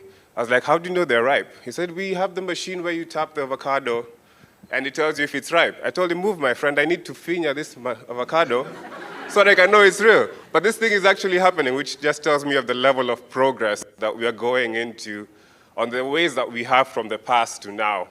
I just want us to be able to be comfortable with what it is that we are willing to be able to leave behind and what it is that we're willing to be able to pick up as we move forward, correct? All right, so I just want to give you a quick overview of what it is that we are as XXX. Simply put, we are a brokerage company here in Dubai dealing with properties from developers. And we occasionally do the second-hand properties, that is ready properties, but we mostly focus on the off-plan. And the reason is that is because we have a few options and we have developers that give you options. But just to start with, I want to be able to give a simple truth that we are working with today. And somebody has mentioned it earlier, which is inaction is very, very expensive.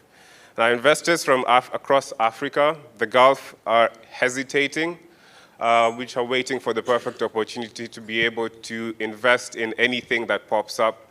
And there's always this sweet spot everybody is waiting for that does not usually come. And that's because inflation is eroding value in that money that is sitting in the bank account. Opportunities are dwindling very, very quickly as the Dubai market moves very, very fast, as well as the properties and the commercial properties included are also leaving as competitors pick them up and leave our Africans and our African brothers and sisters who are investors out of the spot. Now, obviously, there has been an improvement. As of this year, we Africans have increased and gone up the ladder as investors in the UAE for different reasons in Africa. And I just want to focus on 3 specific problems that our investors, including yourselves, do go through, which is capital erosion. Obviously, simply just in Kenya ourselves, we're sitting between 6 and 8% in inflation rate, as well as the limited to access, which is opaque systems in different places of Africa that we are facing, as well as the execution risk. The execution risk in basically being able to have systems that show you the progress of what it is that you have invested in, the properties, the value of it as it inflates or it goes down or it goes up, how long it takes to be able to get a title deed, and so on and so forth. So now, why I bring up the solution as Dubai is a couple of different things. Number one is we have 100% ownership in here. In different countries, the UAE stands out from as opposed to the US or to other countries in Europe as well. You get 100% ownership. In other words, you just need your passport, which is a lot of things that people don't know. We have the 2 favorite words that any investor wants to hear. Can anybody guess what those are? Somebody said it? One more time? Close. Tax-free. Right? Nobody who's an investor likes to hear the word tax. And most of us prefer to have tax-free capital gains. In other words, you get all 100% going into your pocket. Now, we've also had digitized land registries here in the UAE. If anybody can tell me anything they want to do now, I'll tell you there's an app for you. How many people have tried to do one thing in the UAE and not had an app to be able to use? It's unlikely, right? We have apps that tell you in the building where you are what your neighbor sold and what they sold their apartment for. They're able to tell you what it is that's being built in the building next to you that you've seen for construction for 3 years now and why it's taking so long. You're able to tell what it is that's going to be facing your apartment as a view. Now, this is so many things that allows us to be able to simply go as far as to make a deal in 48 hours where you come in, you put your cash, and there's obviously different flexible payments that comes in as post-handover payment plans. Has anybody had post-handover payment plans as well? Right? So this allows you to be able to receive your key and as an investor, still be able to use that key to be able to bring you revenue as ROI, basically, as you continue to pay. So somebody can be living in there in that apartment or that house for you, and as well, you can still be able to have them pay the remainder of your fee for the apartment, which if it's a mortgage, you're still able to have that person pay the mortgage out for you. And then we have high yields and capital appreciation, and in the UAE, it has been increasing steadily and has not dwindled. For example, my location where I'm currently staying in the JVC area, I am having between 7 to 12, and some places go as high as 10 to 14 if you're doing something that is called short-term rentals. Now, we also have, comparing to places back in Africa where title deeds can be able to take a few months, you have them coming out in a much, much shorter time. Depending on if you're able to complete everything, literally within the same week, you can fly into the UAE, finish the business, leave with your title deed. It is possible. And then lastly, we have the cost of waiting. I'll give you an example. A proper investment that happened 250,000 dirhams was off plan in 2022. Right now is 320,000 dirhams. I know you're about to kick me out. You said you liked you, so. Okay. So very quickly, very lastly, about myself. Lastly, about myself, I could be able to tell you about the half of decade experience, but that is the least amount, the least of details that you need. You need to be able to have a test case. I have bought property both here and at home, and I know the difference is completely staggering, and I would do it here again. I also go for the understanding of your pain points. Now, because I've done it, and parents as well, I would always be able to know what it is that you're going through, what it is you want to be achieved, and be able to know those pain points and solve them for you, as well as be able to structure deals, low risk and executable. And lastly, I'm not just your advisor, we are your operator. We're able to go from the point of beginning, which is finding something for you, getting it to you into your hands, and then helping you keep that property or sell it or whatever it is that you need to do well after. And so just to finish, the Dubai momentum engine is here to last. It is not going anywhere. And so I believe when I say this, it's time to act now. Thank you very much, ladies and gentlemen. Time to act now. A quick question for Michael. Very quickly, nakaa uko na maswali. Zitafatana mbili and then tuende kwa Michael. Absolutely. Your name and question. Yeah, my name is John. I think I have one question for you. Being a Kenyan, I know you understand the market in Dubai, you understand the market in Kenya. Can you just explain to us, why will I spend $1 million dirham, which is almost like 35 million Kenya shilling, to buy a property in Dubai, and the same amount I can actually use to go to Centum, get one in Kilifi, get another one in Nairobi, and get another one in Uganda, you know, and I'm still talking about the same 35 million. Yeah. I'm getting like 3-4 properties, which is also, you know, like mitigating the risk of, you know, having one property in one location. Yeah. That is a very good question. Thank you, John. Now, Answer that one, the yes. reason why specifically that 35 million, as we put it, is very, very important in terms of the comparison with Kenya and here. I'm not even going to compare any of the specific properties in Kenya. I'm going to compare Kenya and the UAE in terms of just putting that $1 million dirhams down. The fixed rate that is here, you're able to move that money does not go below. In other words, when you put the value of it, it constantly increases. Now, if you're getting an off-plan property, you start getting capital appreciation immediately, correct?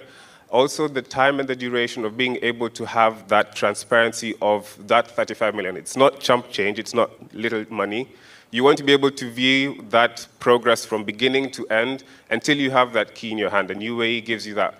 In terms of the land department, in terms of being able to get that application process go through as quickly as possible, you want to be able to get updates that happen. And I'm not saying just the email that says we've gotten to 35%, we've gotten to 50%, but rather you can be able to have, for example, if it's an advisor like myself, or simply just go through the websites of the DLD, the Dubai Land Department, that doesn't allow anybody to show anything that's not practical. So if they say that they're going to give you a key handed over next year, and you're dealing with a company that says we can give you guaranteed ROI, it's possible. If that 5 years comes in, they still haven't given you that key, you can be able to begin picking up ROI on that. Or you can be able to also have the opposite, where if the apartment is not yet ready and on time, they have the bank accounts that can be able to give you progress reports. For example, 30%, you only pay 30%. If you're paying 60%, you pay 60%. So you still have that cash in your pocket, and it's still growing. As well as we have partners who are able to give you a process of moving that money here at a fixed rate that we partner with. And so you're able to move that money a lot quicker if you need to, or have the payment plans and get to 50%, and then from there have somebody who's moving into that apartment pay the remaining percentage in the version of a mortgage or a renter.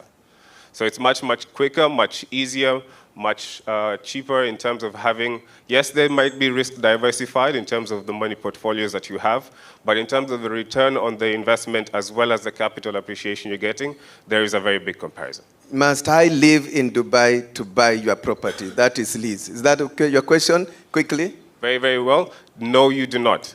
You need a valid passport, and that's pretty much it. Now, if you're able to do that, then you can buy a property here, and it's still 100% your property. You can be able to transact with it even if you're not in the country, and that's what I am here for.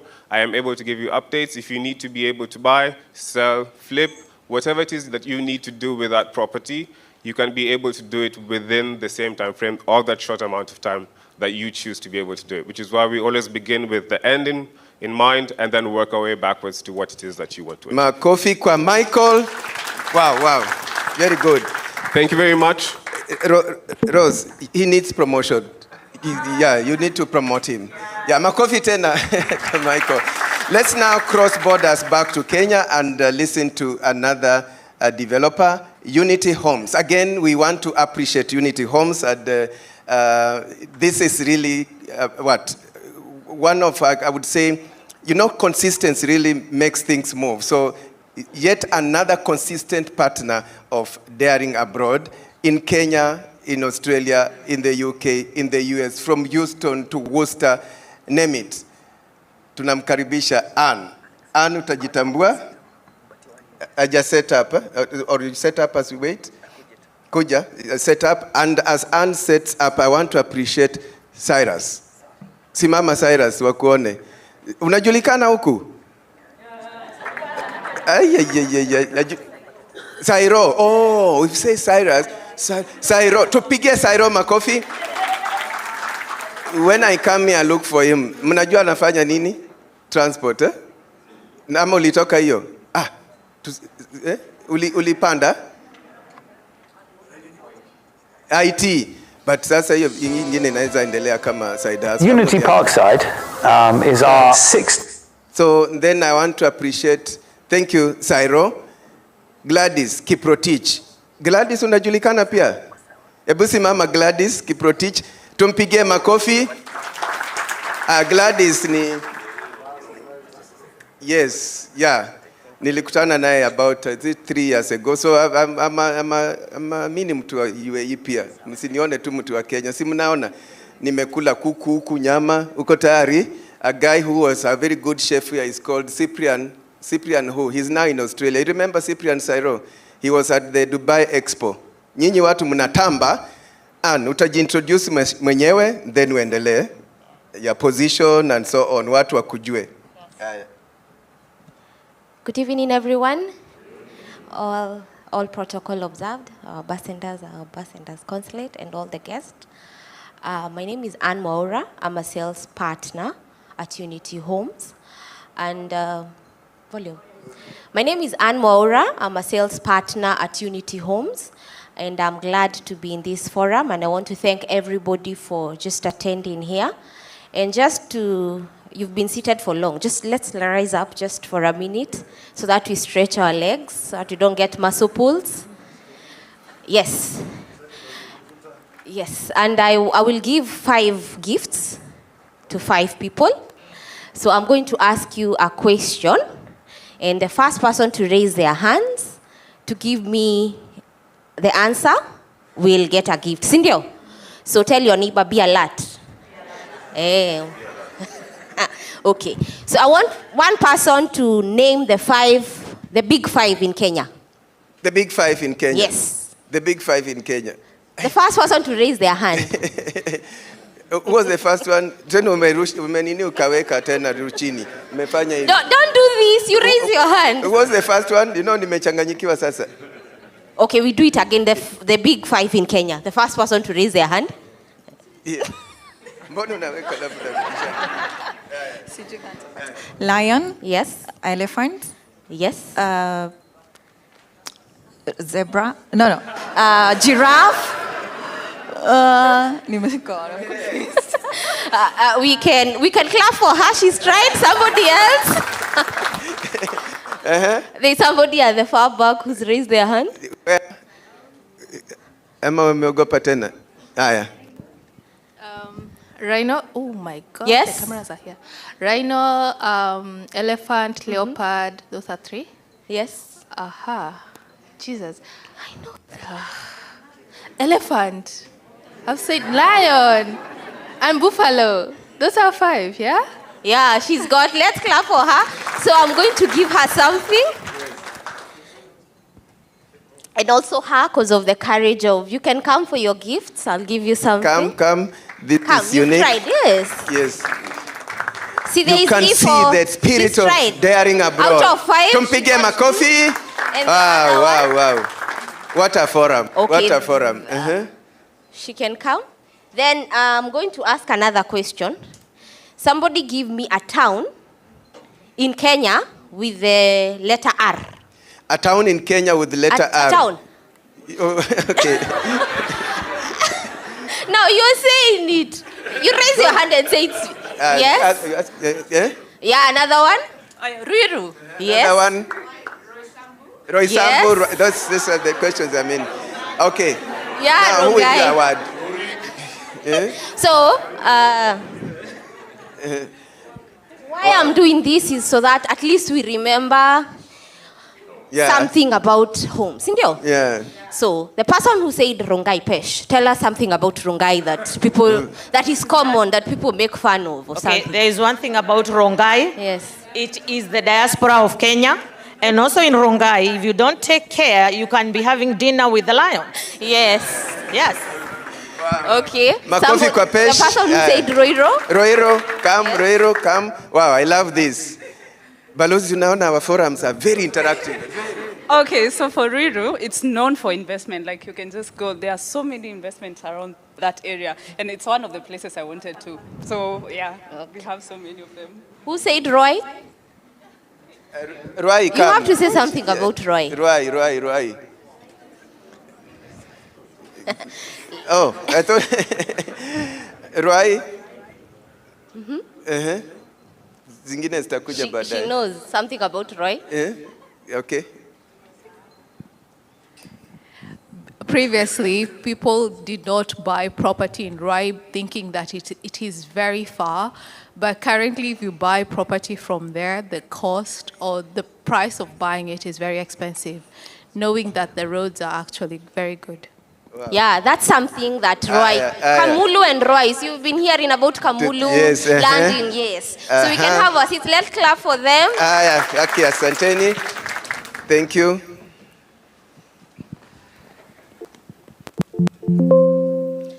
So we were talking about Unity Homes. So Unity Homes is one of a real estate that is in Kenya that was formed in 2015. It's been there for the last 10 years. And we are proud to be one of the developers that is inside Tatu City. I know you've heard about Tatu City. Tatu City is a growing city, and actually it's one of the leading cities that is doing very well in Kenya. So we are in between Roiro and Kiambu. So those are the leafy suburbs of Nairobi, sindio? So we are in between Roiro and Kiambu. And Tatu City is one of the cities that has all these things in one place. We have industries, we have hospitals, we have schools, and we have real estate. So that's where we come in, because most of the investors that are coming into Tatu City, most of them are foreigners. So we have many companies that are there. We have Qual, we have David & Shuttle, we have Dr. Mattress, all these big companies. We also have industries that are also doing things, and I know Emirates Logistics Center, Carrefour, and all those want to set up inside Tatu City. So you can see where we come in terms of development. So we are doing housing inside Tatu City. So what has Unity Homes done? We've done about 7 projects. We have 1-bedroom apartments, 2-bedroom apartments, 3-bedroom apartments, and we have townhouses. So we are looking at all of those. We've delivered on about 5 projects. We've delivered on 384 for 2- and 3-bedroom apartments, 640 for 2- and 3-bedroom apartments. We've done 1-bedrooms that we are almost finishing in terms of the development, but we've handed over about 400 houses. We've done townhouses that we've delivered on, that are 30 in number of total. So we've done about 1,500 houses delivered and given to clients. Why invest with Unity Homes?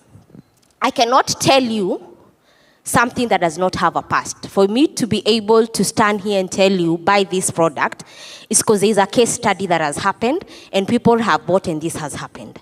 When people started to buy units in Unity Homes, the first project that we did in Nairobi, that is in Tatu City, that was in 2000 and before COVID. That was in 2021. People bought 2 and 3 bedroom apartments. For our 2 bedroom apartments, people bought an off-plan project for 4.5 million. Right now, that product, clients who are selling their houses, is 7.8 million. How many years down the line from 2021? In 2021, we did another project for 2 and 3 bedroom apartments. Off-plan clients who bought the houses without seeing the houses bought the houses at 6.9. The last house that we sold was this year in January, that was going for 10.5. How many years down the line? 3. For the 1 bedroom apartments, the first houses that were done, the clients who did off-plan paid around 3.9. Right now, that house is going for 6.1. So even money market cannot give you those returns. So that's why I would want to encourage you to get a house with Unity Homes, because Tatu City is growing. As Tatu City is growing, the kind of investments and investors that are buying or are doing industries and are doing companies there would look for housing. Is it true? And that's why you come in. And we know in many areas or in many whatever is happening in the real estate, control has been lost. I forgot to tell you, in Tatu City, we have 5,000 acres, but 784 is green space. So you'll have land that is left for you to jog, green grass where you can sit, and you can be able to enjoy the green space, where most places, we don't have that. Is it true? In the city center, if right now you walked around Gong Road, what would you see? Apartments. Is it true? So as Unity Homes, we've come in to give you a solution for that, that even as you are working so hard in the diaspora, you can come and invest and get a home, not just for you and your family. Not just for you right now, but for you to retire in that house, in that home, because many people don't have a place where they can retire. You can buy a house, use it for investment as you're working hard here, then come and retire back home. And one thing, your appreciation or your money will have grown. So as I know Alex is on my neck, let me just give you just one thing for you to see our upcoming project. So that when I talk about green space, it's not just... Unity Parkside is our 6th development here in Kenya. Its location is really unique. It's immediately adjacent to a 50-acre wildlife reserve. So the views from Unity Parkside will look directly onto this wildlife reserve. Our vision from day one was to create a residential community that is deeply connected to nature. If you look at properties next to parks in all the major cities in the world, the value of those properties is often 2 or 3 times properties which are just a few rows away from the park. Parkside residences are very rare in the world and even rarer in Kenya. We have one in Tatu City. The things I really love about Unity Parkside, about half the estate is courtyards, parks, boulevards. You really feel in touch with nature. How we've achieved that is by ensuring that each block has direct access to a green space. We wanted to bring the green parks that we normally have outside the estates into the estate. When you look at the facades of the buildings, it really is world-class modern architecture. But then at the same time, when you go into these apartments, this really is a step up from anything we've ever done before. It's the first Unity Homes project whereby we have distinct 2 and 3 bedroom blocks on site. So we've tried very hard in this estate to move away from the uniformity that we've done before and create something which feels much more like a small town in itself. The neighborhood feels alive and it's a connected community. When we talk about real estate, we talk about location, location, location, and that implies to your investments too. This is a very unique kind of development by Unity Homes. We are very excited to break ground and to see it come to life. Unity Parkside gives people an opportunity to invest in an early stage at a really very affordable price. And in 10 or 15 years' time, these properties will be absolutely unique. and there will be just a handful of these properties of this quality in these sort of locations. I know she has a question. So I wanted you to just see that video so that you see, I'm not talking about something that will be done. You've seen the roads? Have you seen the roads? Have you seen the parks? Why should we trust you? Yes. As I started, I said we've been there for 15 years, for the last 10 years. Is it true? And we've handed over 1,500 units with clients who have houses. Swali hapa? Yes. My question is, you've told us here that the 700 and what acre space? Green space. Green space. Yes. Okay, I'll take you here.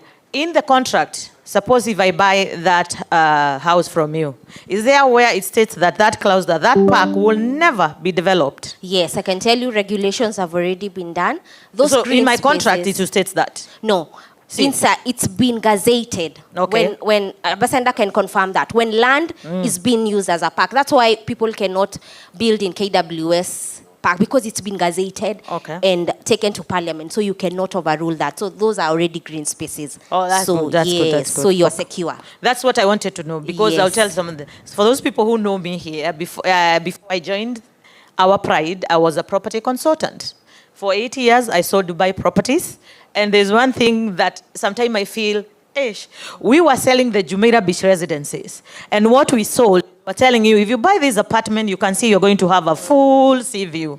But then what later happened is that the Dubai government came and decided to put up front of all the other things. There's one investor who is from Zambia. I sold him a property there. And I'm telling you, when he comes over here, he keeps telling me, Penina, you sold me a dream that now the only good thing about this property is the money.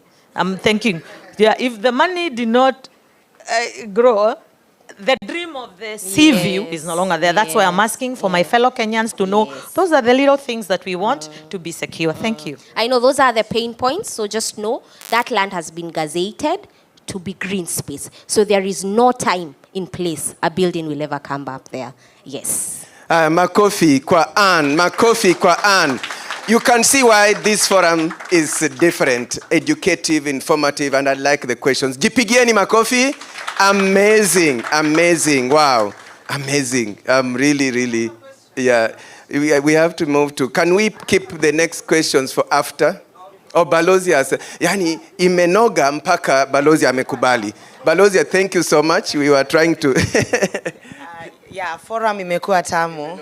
Yeah, so I'm asking, do you have flexible payment plans? Because in Dubai, we are giving up to 1% payment, per month. So are you doing this also in Kenya? Thank you.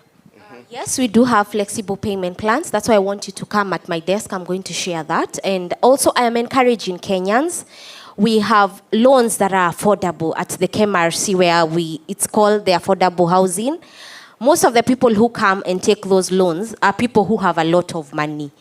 But that loan was made specifically for a Kenyan who earns not a lot of money to be, affordable. So come get. You can use rent when you get the loan to be paying your loan. The rent as income, you use it to be paying your loan, and it's not going to be for long. Even as you're working, you just top up and reduce, and you will have a home. Is that okay? Thank you.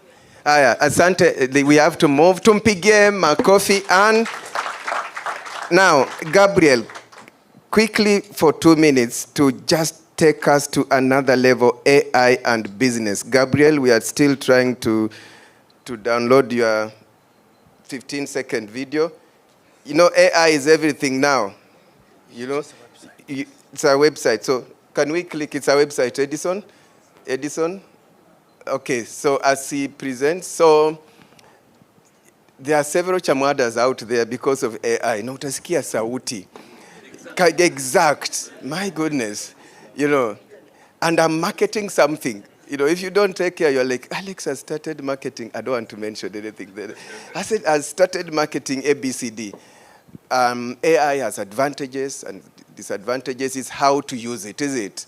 Yeah. So, and the advantages are enormous. Even at Champs Media, like this event and what we've done, if I want somebody to transcribe so that you have the text of everything for the last 3 hours, AI will do it for us.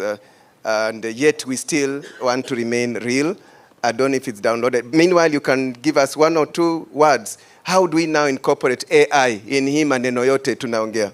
Yeah, Yeah, I'm amazing. sure you can hear Kiswahili a little. For sure. Well, good evening. Thank you. Thank you very much, Mr. Alex, Fiona as well for the invite. I'm going to be very quick. And just before I just dive in, just a very quick question. Among everyone here, who already uses AI? ChatGPT, for example, on the day-to-day? Everyone, okay. But now, how much of you guys are actually using AI beyond ChatGPT? I can see like maybe 20% only. We all know about AI, but very few people are implementing because it's something that can be challenging, right? I like to compare AI with internet. 20 years ago when internet came, not everyone was using it. People were a little bit scared, but at some point it was late to not adjust, right? At the same time, when we talk about business, how can we actually use AI to grow a business, to grow a real estate firm, right? To grow a medical insurance company. Well, we know everyone today has a phone, right?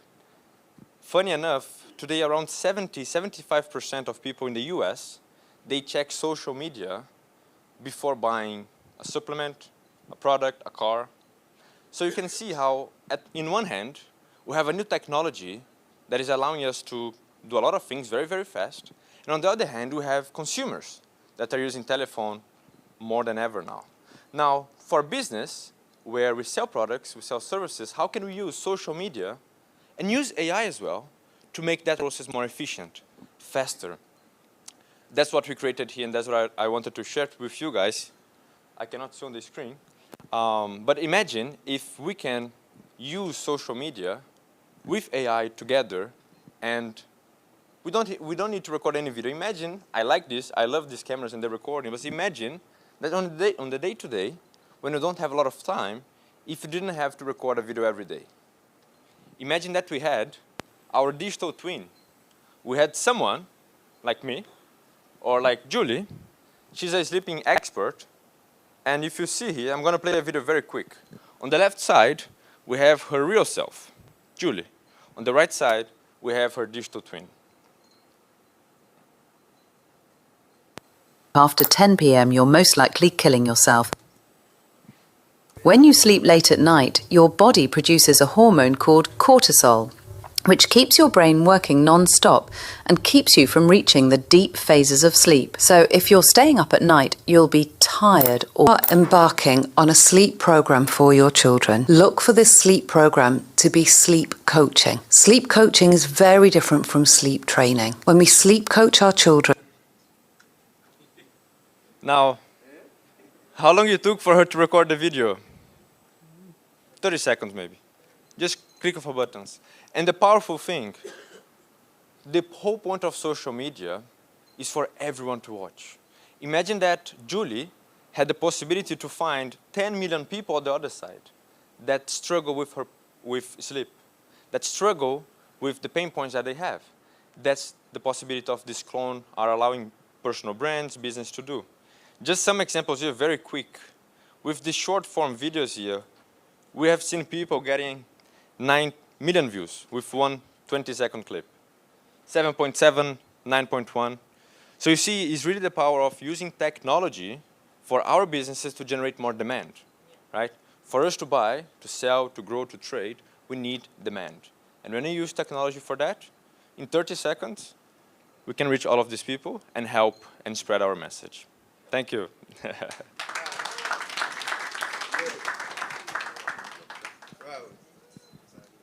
Thank you, Gabriel.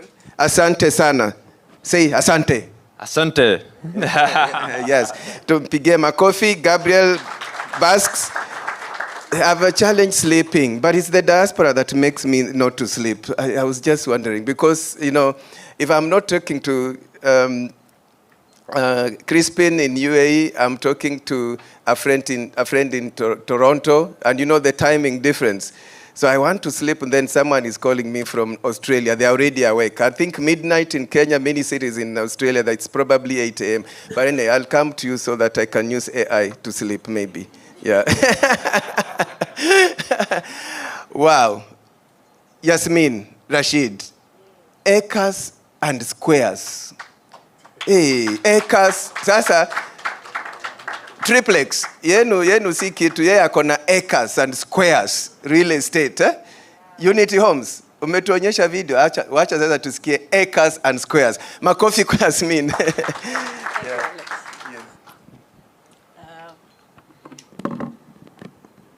Thank you very much, all of you. Sorry, technology.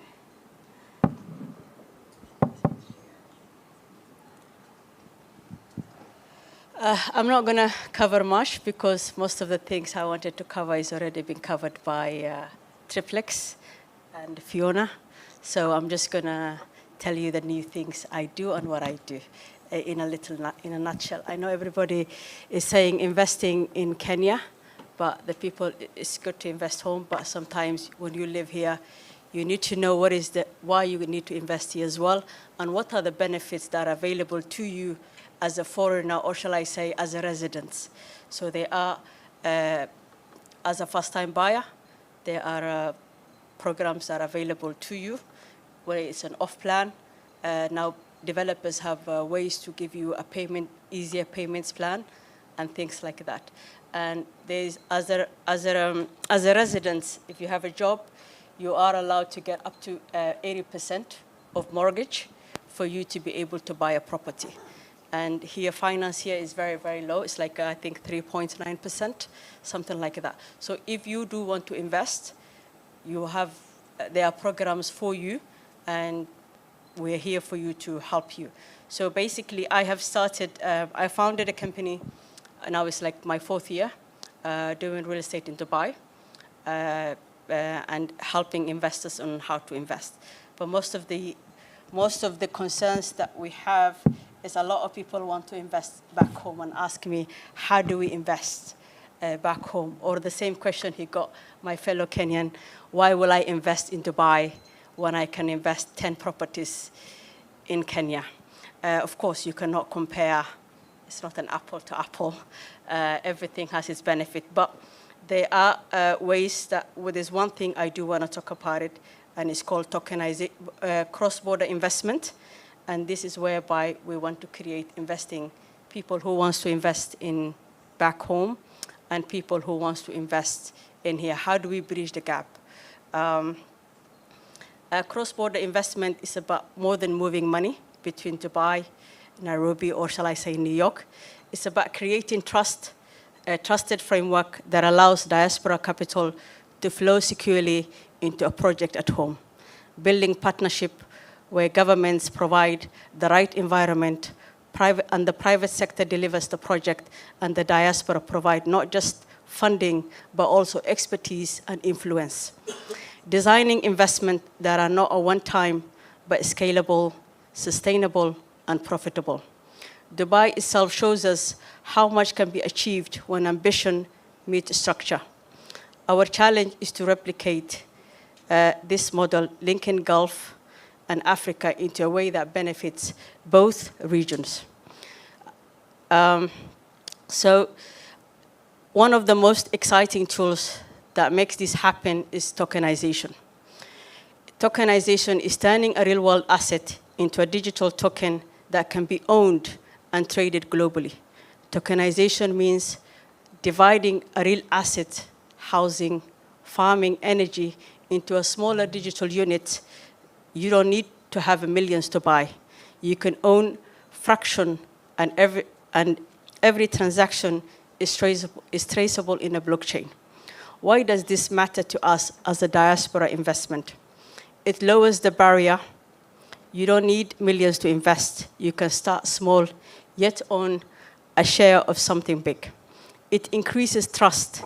Every token is traceable on a blockchain, solving one of the biggest fear diaspora investors face. Will my money be used as promised? It creates global access, whether in Dubai, London, or New York, to get an exclusive project that you will never have found it otherwise. Diaspora members can participate in project back home with just a few clicks. From real estate to agriculture, from infrastructure to green energy, tokenizations allows us to build inclusive, transparent, and scalable investment model. Imagine instead of sending money that is spent instantly, you own part of a development in Nairobi. Instead of watching from abroad, you hold a share in agribusiness that export Kenyan tea and avocado right here. Instead of consumption, you invest. Your investment generates return, creates job, and builds future. This is the difference between giving and building. So my journey, when I first spoke to a lot of investors, everybody wanted to say, I want to invest in Africa. I was like, I don't know how to take you there. Africa is big, which part? So this is, we're not prepared. Now what we did is, and a lot of people wanted to buy Dubai, but it was too expensive. This is too expensive. So the way it is, we're now launching a technology whereby we can be able to buy an apartment in Palm Jumeirah and earn a revenue without you even stepping to Dubai. Or buy a property in Dubai, I mean in Nairobi, that you've never seen, but because you understand and it's been vetted and it's been done all the numbers for you, you can be able to. And this is why technology bridges the gap. I think my fellow brother there talked about it, how everything in Dubai has a platform. All the properties that is being sold is traceable. If you come today to me and say, value my property, you don't need my numbers. You yourself can go and find out how much your property is worth without even you coming to me. And why? Because everything is been digitalized and traceable. So I think this is a way that we can be able to bridge the gap. I know when Alex comes, this platform is supposed to be up and running, but because he came short notice, and we're here to support, and it's a good forum, I wanted first to introduce you guys this. The plan is to be able to, we already have now projects that are waiting to be introduced this, whether it is a gated community in Namibia, or a hotel in Nairobi, or a mall in Nairobi, or shall I say, as I said, an apartment in a Palm Jumeirah. So the whole point is to make whatever you have, try to invest it and earn. And this technology is not something that's new, that is new. It's been existing before, but everything that comes to Dubai, it becomes like a steroid. People get to know because it's a place of a lot of innovation and a lot of culture and a lot of money, basically. So people want to see how we can be able to try to get more people to invest. And this is a technology, when your government does not do system in place like Dubai, I think we have to create something for ourselves to safeguard our investment, to grow the things that we want to do. This is a way you can be able to, as a nation, to be able to safeguard your national things, like big project that one person or a government cannot do. But if you collect, shall I say, $1,000 from 10 million people, it's a lot of money. And a lot of things can be done based on this. So investment needs to be accessible to everybody. It has to be easy. And this is hopefully how we're going to do. Again, as I said, I have come here in a short notice, but my contact will be, you can always come and talk to me. And I'm based in Dubai.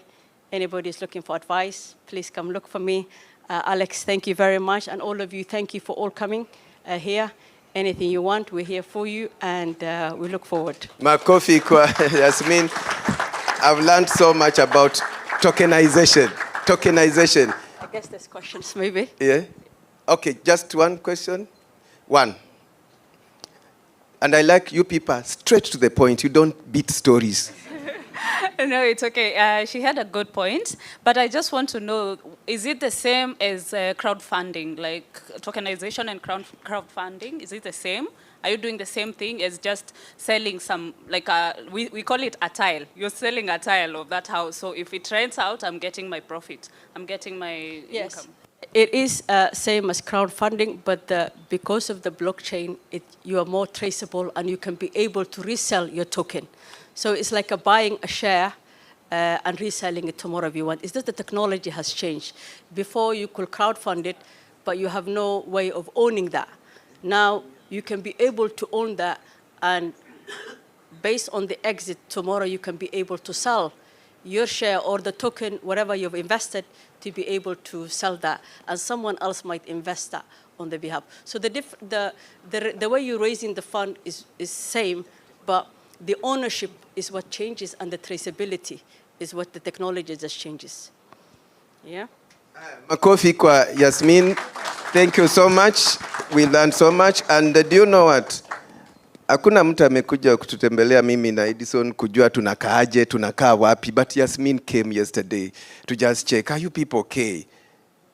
Situmpigie makofi Yasmin. Yeah. Akatuacha akasema laleni, karibuni Dubai, na tuonane kesho. We really appreciate. Are you people seeing how this thing is rich? This forum, how rich it is, and the diversity, you know? Sinaona? Ama namna gani? Now, this guy is privileged to be the top layer. But before I go to the top layer, is there anyone I might have left out, and don't kill me outside, tumalizane tu hapa? Is there really? Because I have one or two more who will come after dinner, and there is a reason, and he's in Kenya listening. Derek Gaku, your video is on standby. I will play after dinner. But here, if there is anybody before I go to the final presentation, thank you. So allow me, ladies and gentlemen, to introduce Hyssop Properties. Hyssop Properties. My friend, Naftali Mwangi, is the founder and the chief executive officer. Na hajatembea peke yake. Si mnaona yako sawa? Atembei tu peke yake. Yeah, atembei tu peke yake. And this guy is a very good presenter, and I know he'll do it so crispy and in 2 minutes because tumewahi, ukienda kwa YouTube, tumewahi kupresent show na yeye. Tulikuwa wapi? Tulikuwa Houston. Yes, don't joke. Don't just say Dubai. Houston. Na tukasema, welcome to Daring Abroad, Houston chapter, and today we are featuring. Then how did you do it? And continue? And introduce yourself. All right. It was sunk seat, straight to the point. Our chief guest, Ambassador Ken, our Consul General, ladies and gentlemen, habari zenu? Assalamu alaikum. God is good, and all the time. I would like to pull you back home. We have heard of acres and squares. We have heard of tripex, but I want to pull you back home. Sawa sawa. My name is Naftali Mwangi. I am a bit of things. I am a banker. I worked for Standard Chartered for 10 years. I'm a law student, but I went to school to do engineering. Isn't that complex? Okay? And I'm here doing properties. Founded Hyssop Properties. Hyssop is from the Bible, Psalm 51 verse 7. Please go read it. That's where we got the name. And I'm also a husband to Teresa. She's here. Si ni vizuri mtu kutembea na dadake na mke. So I'm a husband to Teresa for the last 15 years, and I'm the chief executive Hyssop Properties. We have been in business for the last 9 years. We will be clocking 10 next year. I want to give you 4 reasons why you should invest back home. We are a real estate company, 80% in land, 10% in apartments, and we also do construction. So we have a sister company run by Teresa called HL Interiors. Please check it out, where we build for our customers. We run a program called Turning Plots into Homes. But today I want to give 4 reasons why you must invest back home. 1, there's a new phenomenon called Trumpism. Okay? Every country is looking inwards. Every country is protecting their borders. From the West to Asia to the Middle East. Nowadays it's harder to come here, true. They are saying you have to be 40 plus. So you tell us 60 plus. So everyone is protecting their borders. And so that means you need to come back home, because they're reminding you that you have a home that you have a place you came from. Sindio? That's one reason. Number two, 75% of diaspora remittances, which is about $4 billion, actually went up to about $4.6 billion. $5.1 billion. Oh, thank you so much, Ambassador. $5.1 billion as at last year. 75% of that comes to buy real estate. Comes to buy mashamba, comes to buy apartments. And so yours should count into that. Okay? Number three, we are the only country in Africa that has opened doors for all Africans. We are visa-free for every country in Africa, apart from two. I don't want to name them. And so it means there is a crazy demand of our properties back home. When you think it is dangerous to buy our properties, and you see the skyscrapers in Kilimani, they are all owned by Chinese. And so that tells you that it's only at home where they are making double-digit profits. Tuko pamoja? Some of the companies here, actually most of the companies that came here and presented here are owned by foreigners. And so there's an opportunity, there's something they're seeing. Kenya is a prime real estate. And so please guys, don't you shy to own back home. I know there are painful stories. People have been scammed. But you know what? Ndege huanguka, flights, planes fall. But does that stop people from using planes? Okay? So consider investing back home. Number four, which is the last one, with the current regime, out of so many other things, is that we are in a very slow economy. Things are not working very well back home. A culmination of so many things. What that means, it is that it's a buyer's market. Okay? Prices are low. There are so many people selling, so you can negotiate your way up. Sawa sawa. For reason. Trumpism, everyone protecting their border, and they're reminding you, hey, you have where you came from, please come invest back home. Number two, 75% of our diaspora remittances come to buy real estate back home. Why not yours? And number three, different nationalities. Do you know what? Last year alone, so many black Americans bought so much land in Kenya that it's unbelievable. They're about to maliza Masai Mara. And initially, this is a phenomenon that was not working. So please come back and invest home. And so this is my ask.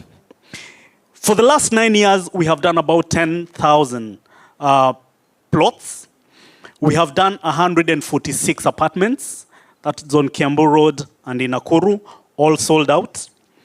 And we have employed a very good number. We have got about 50 employees at work, at Hyso Properties.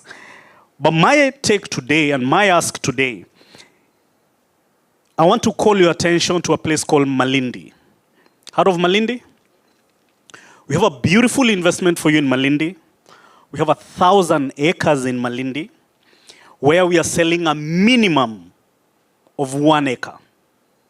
We have 1,000 acres, we are selling a minimum of 1 acre. Most of the people we are selling to are buying 10 acres and above because we are selling a block of 10 acres at 1.5 million Kenya shillings.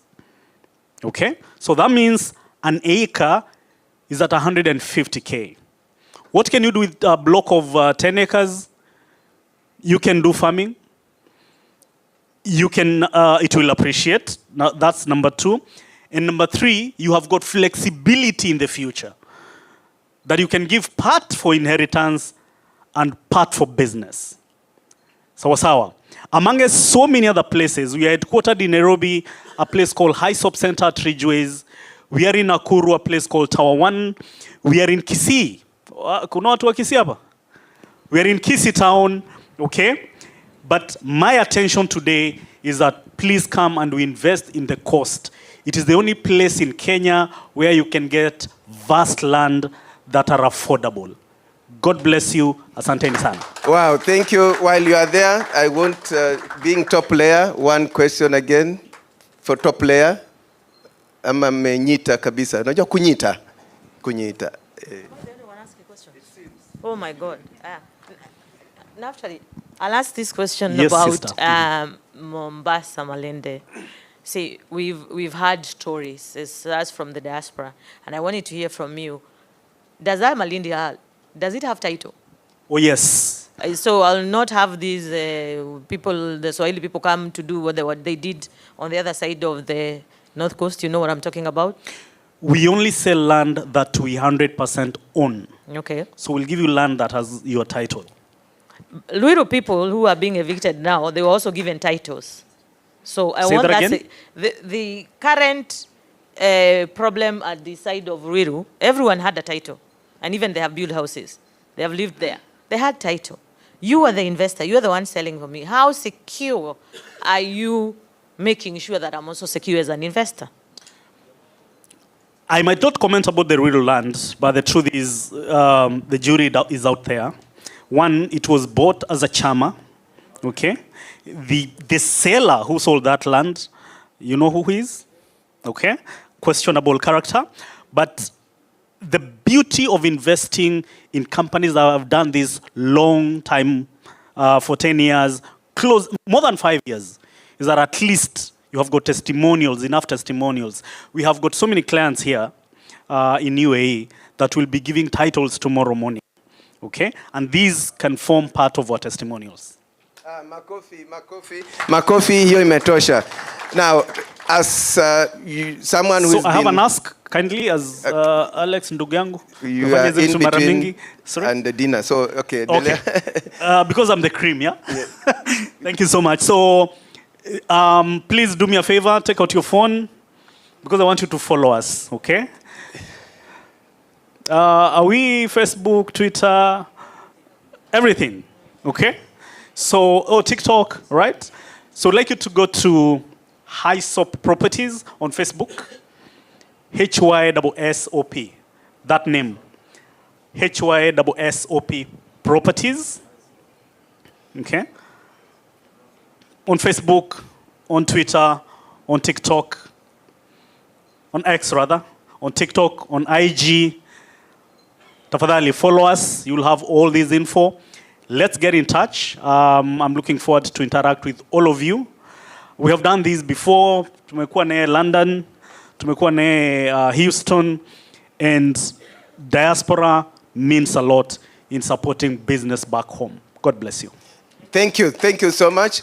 On that note, also to appreciate that this being a networking event, we share a lot. Skills and knowledge transfer, that's the other benefit of being here. Even as we benefited, I want to say next time we'll know, kumbe, tunaweza pata skills hapa za kutusaidia. Kelvin found me on Facebook and was eager to come attend. Little did I know that he will be now assisting Edison to do camera work. Let's clap for Kelvin.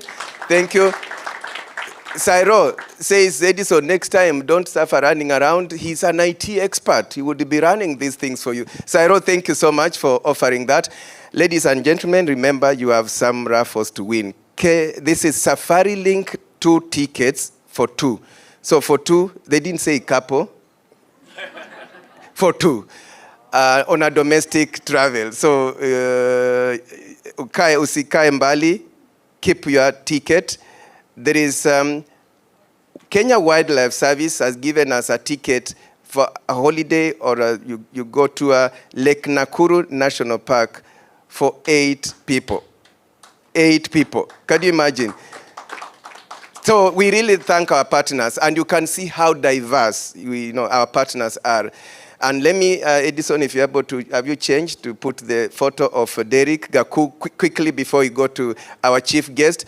And I wouldn't finish without just acknowledging Stanley quickly. Stanley Gitau now, It's the gateway. He says he's the gateway to doing business in Dubai, if I get it right. And back home, people are clapping for you. They seem to know you in a minute. So one other thing that we do is we get stories from here. So for him, he said he'll not talk, but we'll find time on Sunday, follow him, and tell his story to appear on Daring Abroad show. Aren't you daring?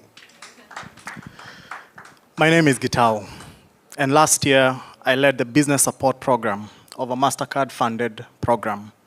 We supported 633 businesses out of 3,000 that dared to believe.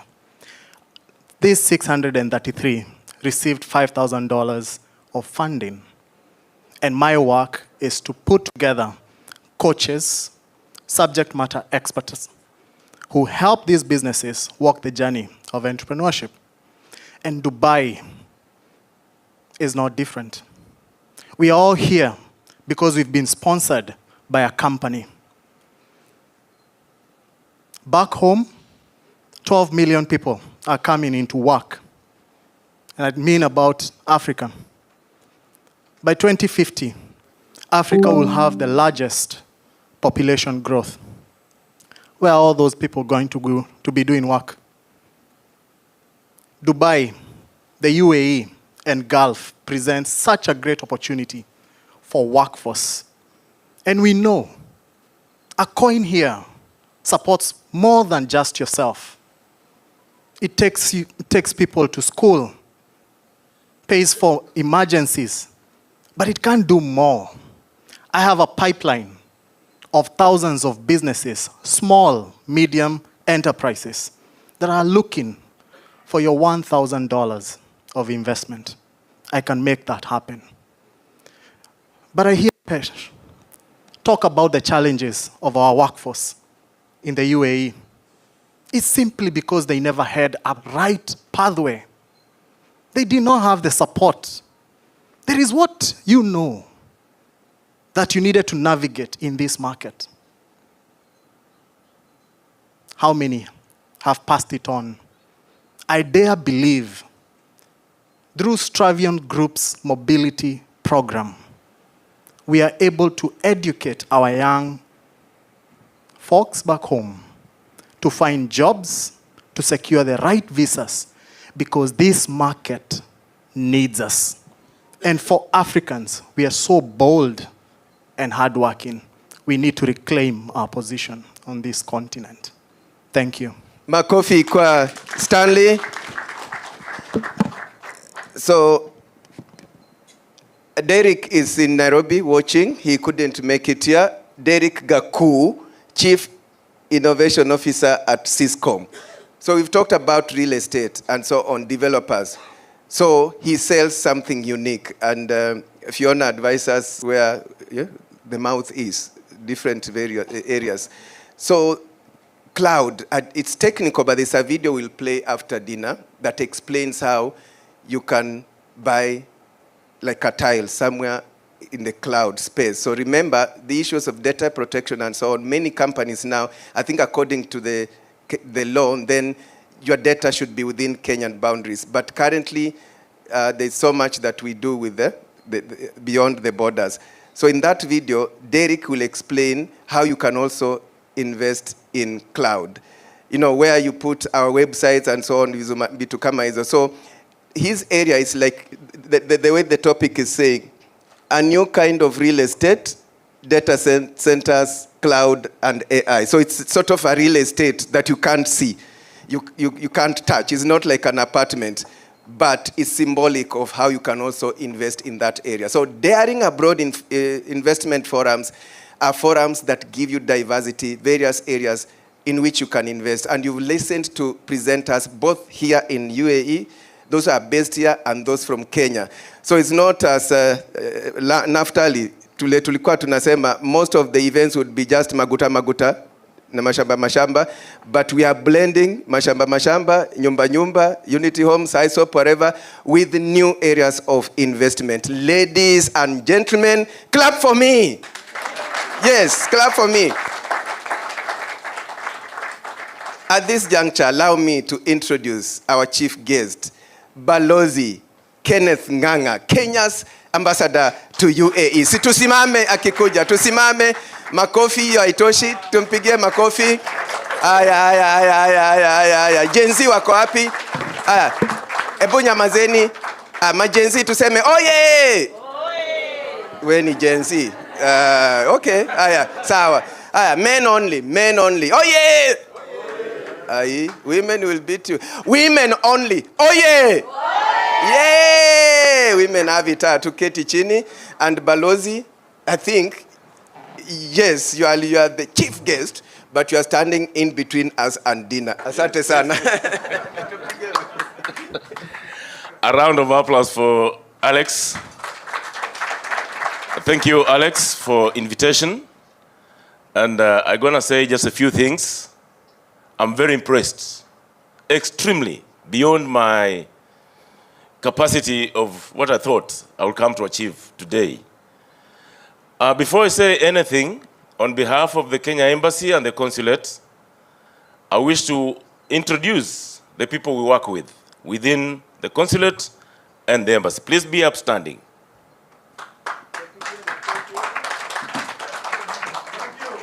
At the back there, we have Dennis Cheruiyot.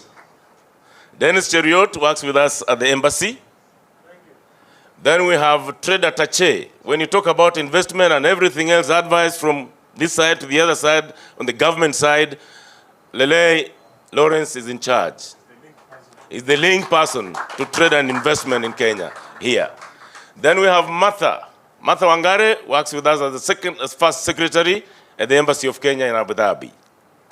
Then we have the head of Chancery, Madam Nerima Osundwa. Yeye ndio kama sasa naibu wa balozi, lakini hakuna position kama hiyo. While I'm away, she takes charge. So whatever appreciation we have gotten from the Kenyans here about our visibility does not just come to me alone. We share it in common. Thank you very much. Then of course, we have the Consular General here, Ndogo David Lokemer. Sauti yako isikike boss.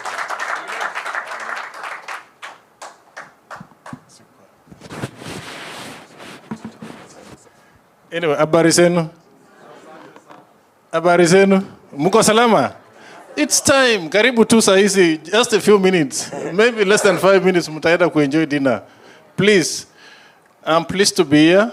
And for sure I was not meant to make any speech because Alex Yomoda invited our ambassador from UAE to come and speak as a chief guest, which I'm not going to take that responsibility at the moment. But I want to welcome you all. This is the vicinity of Dubai, let's say so. Because I think we are almost at the border of Sharjah and Dubai, but we are in Dubai. So, Karibuni Dubai. This is where we serve you Kenyans. And I'm glad for the sentiments that our Kenyans in diaspora that have recognized on what we are doing in both two missions, UAE, Abu Dhabi and Dubai. We are here to serve you. The two missions are always open and ready to answer any queries. We are ready to support you, and let's work together as a team because the mission cannot exist without you. These two missions were established because of you. In whatever you do outside there, what I always encourage Kenyans that are here, please make an effort to know where your Kenyan consulate or embassy is in UAE, just in case of anything. You never know what happens. So many Kenyans, we've lost so many Kenyans around these places. We had to get so many letters from Nairobi telling us to trace these Kenyans, which some of them we have not even been able to trace. But through your efforts, through your linkages, through your interaction and networking, we are able to trace all those Kenyans. So I will encourage all of you, whether you are doing business here, whether you are living here, kindly make an effort to register with the Kenyans, with the Kenyan missions here in Dubai and UAE. Actually, we are live. We are always on the social media. You can reach us on the social media. You can register on our mobile platforms. We have online registration forms that are there. You can always register online, or you can walk in a mission, Dubai or UAE or Abu Dhabi. then register. We are able to trace you. We're able to reach you out. In case of any information, we're able to reach you. Asanteni sana, poleni. Karibuni. So, Balozi, you're lying that you did not want to speak. Eh? It is a great pleasure for me to be here today for the 33rd edition of the Daring Abroad Investment Forum in Dubai. I extend my appreciation to Mr. Alex Chamwada, CEO of Charms Media Limited, for granting us the opportunity to engage on investment opportunities, as well as to acknowledge the courage, resilience, and perseverance of Kenyans who have dared abroad and triumphed. Over 70,000 Kenyans reside and work in UAE across various sectors such as aviation, hospitality, healthcare, education, construction, and entrepreneurship, continue to contribute positively to socio-economic development of both Kenya and the UAE. We acknowledge this invaluable contribution of the Kenyan diaspora to our economic development through remittances, investments like we have talked about in Kenya, transfer of skills and knowledge, and business linkages that create business opportunities between our country and the international market. Hiyo mnaita technology. Inaweza kukufanya tabia.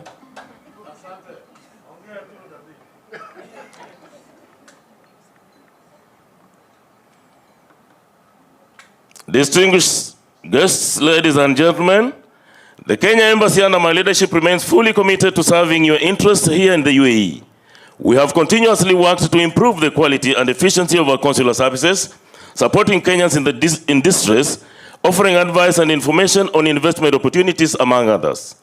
We have also scaled up our efforts for regular engagement with the diaspora through organizing open days at the embassy and the consulate, regular dialogues with Kenyans, including leaders of the Kenya diaspora community. They are here, like Chris. Where is Abu Bakr? He was here, I saw him. These are among the leaders of our diaspora community within the UAE. In this respect, I invite all Kenyans and our valued friends and partners to the embassy's open day that will be held on the 18th October at the embassy in Abu Dhabi. It sings well. You are all invited. The open day will provide an opportunity to access consular services, engage directly with the embassy and consulate staff, gain a better understanding of the embassy's work, and also interact with other Kenyans you have not met for some time. In the coming days, we plan to organize mobile consular services in all the 7 Emirates of UAE to better reach Kenyans who find it difficult to visit our embassy and consulate in Dubai due to limited working hours or distance. We therefore request your support in mobilizing Kenyans to participate in mobile consular services and other activities organized by the embassy. We have heard your various concerns, including financial constraints due to job losses, rogue recruitment agents, the establishment of a welfare fund, and strengthening the welfare of Kenyan workers, among others. I have engaged the relevant government institutions on these matters, and we will continue to advocate for your interests at the highest levels of government. The embassy, in collaboration with the government of Kenya, is working towards increasing skilled Kenyans in the UAE labor market through mutual recognition of skills and certification between our two countries. We request your assistance in identifying companies that offer skilled employment opportunities to explore possible partnerships, including direct recruitment arrangements and government-to-government frameworks to facilitate the employment of more skilled Kenyans in the UAE. Ladies and gentlemen, the UAE's vibrant market combined with global connectivity and infrastructure offers excellent opportunities for Kenyan products such as tea, coffee, flowers, fruits, and textiles.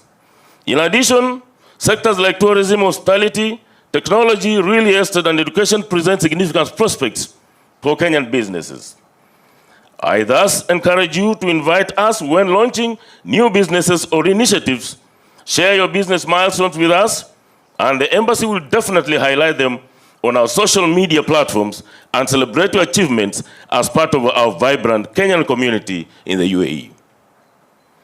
The embassy is committed to supporting the Kenyan business community by advising on investment opportunities and facilitating the registration of the Kenya UAE Business Council to create a forum for networking, cooperation, and mutual support. Through this council, Kenyans can effectively navigate the UAE business space, combine their resources, and synergize their overall strength to withstand challenges. I commend Mr. Chamwada for making this investment forum a reality through his relentless efforts. Your vision, passion, and dedication to have made this event possible and created a vibrant platform that showcases real investment opportunities for Kenyans in the diaspora. Through the Daring Abroad series, you have gone beyond storytelling. You have highlighted the successes of Kenyans globally and opened doors for investment and collaboration. May your journey continue to uplift, inspire, and drive meaningful change for generations of Kenyans to come. In conclusion, I wish to thank you all for your valuable time. We look forward to a collaborative partnership with you to promote your interests and businesses in the UAE. I reaffirm the government's support, including the embassy, for your aspirations and collaborate with you for the benefit of all. Asanteni sana, shukran. Nikianza siku wasalimia, sasa huku tunasalimiana, assalamu alaikum. Lakini Waarabu ndani ya nyumba tunasema kaif halik. Alhamdulillah, ama tamam. Thank you so much. Have a good evening.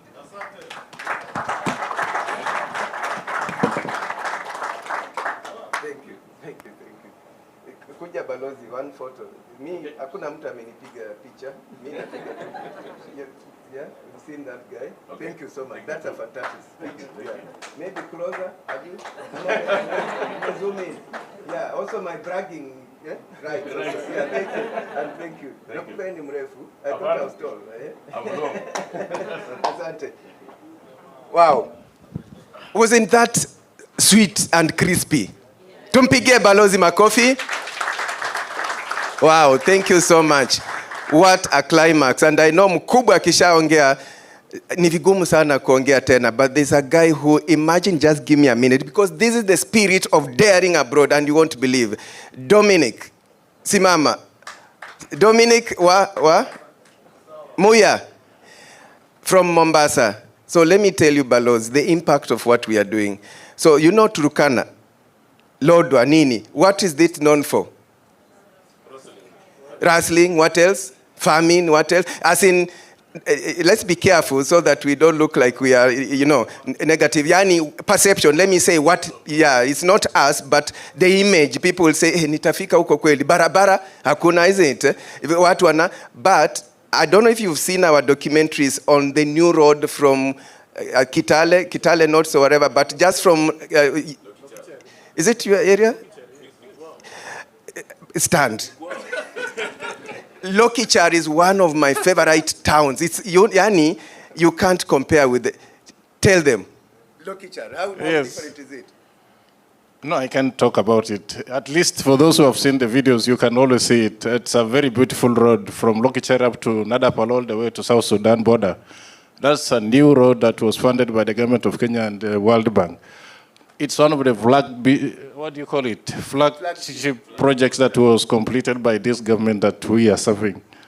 Please, arouse applause to that government that has done a wonderful job. Yeah.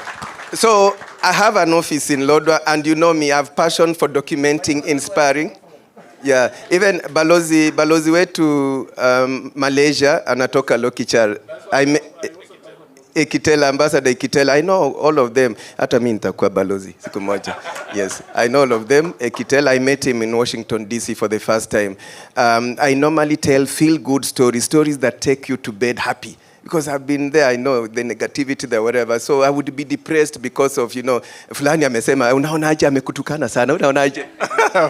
And that kind of a thing. Or I didn't want to go to the diaspora to start looking who has divorced who has done what, what is going wrong. No. positive, because also even where there are challenges, if you see how we report, we do it constructively. Someone will tell you how they lived in a taxi for how many years before acquires as a realtor. You know, so and you talked about it. Don't have that impression. So we tell positive stories, and because of the stories we told about Lodwar and the hospitality, you can get a good hotel. Sorry, Balozi. Now, Arsenal. Fans nani wengi Kenya, mko wangapi? I don't know. Who is Arsenal here? Oh, sorry, watu wa Man U. Arsenal. So they have a way of going just to have fun in Lodwar, wherever, Kisumu, and give back to the community. So nilikuwa kwa hoteli fulani ninakunywa chai, and then I saw Arsenal fans wengi. You know the way their presence will be felt.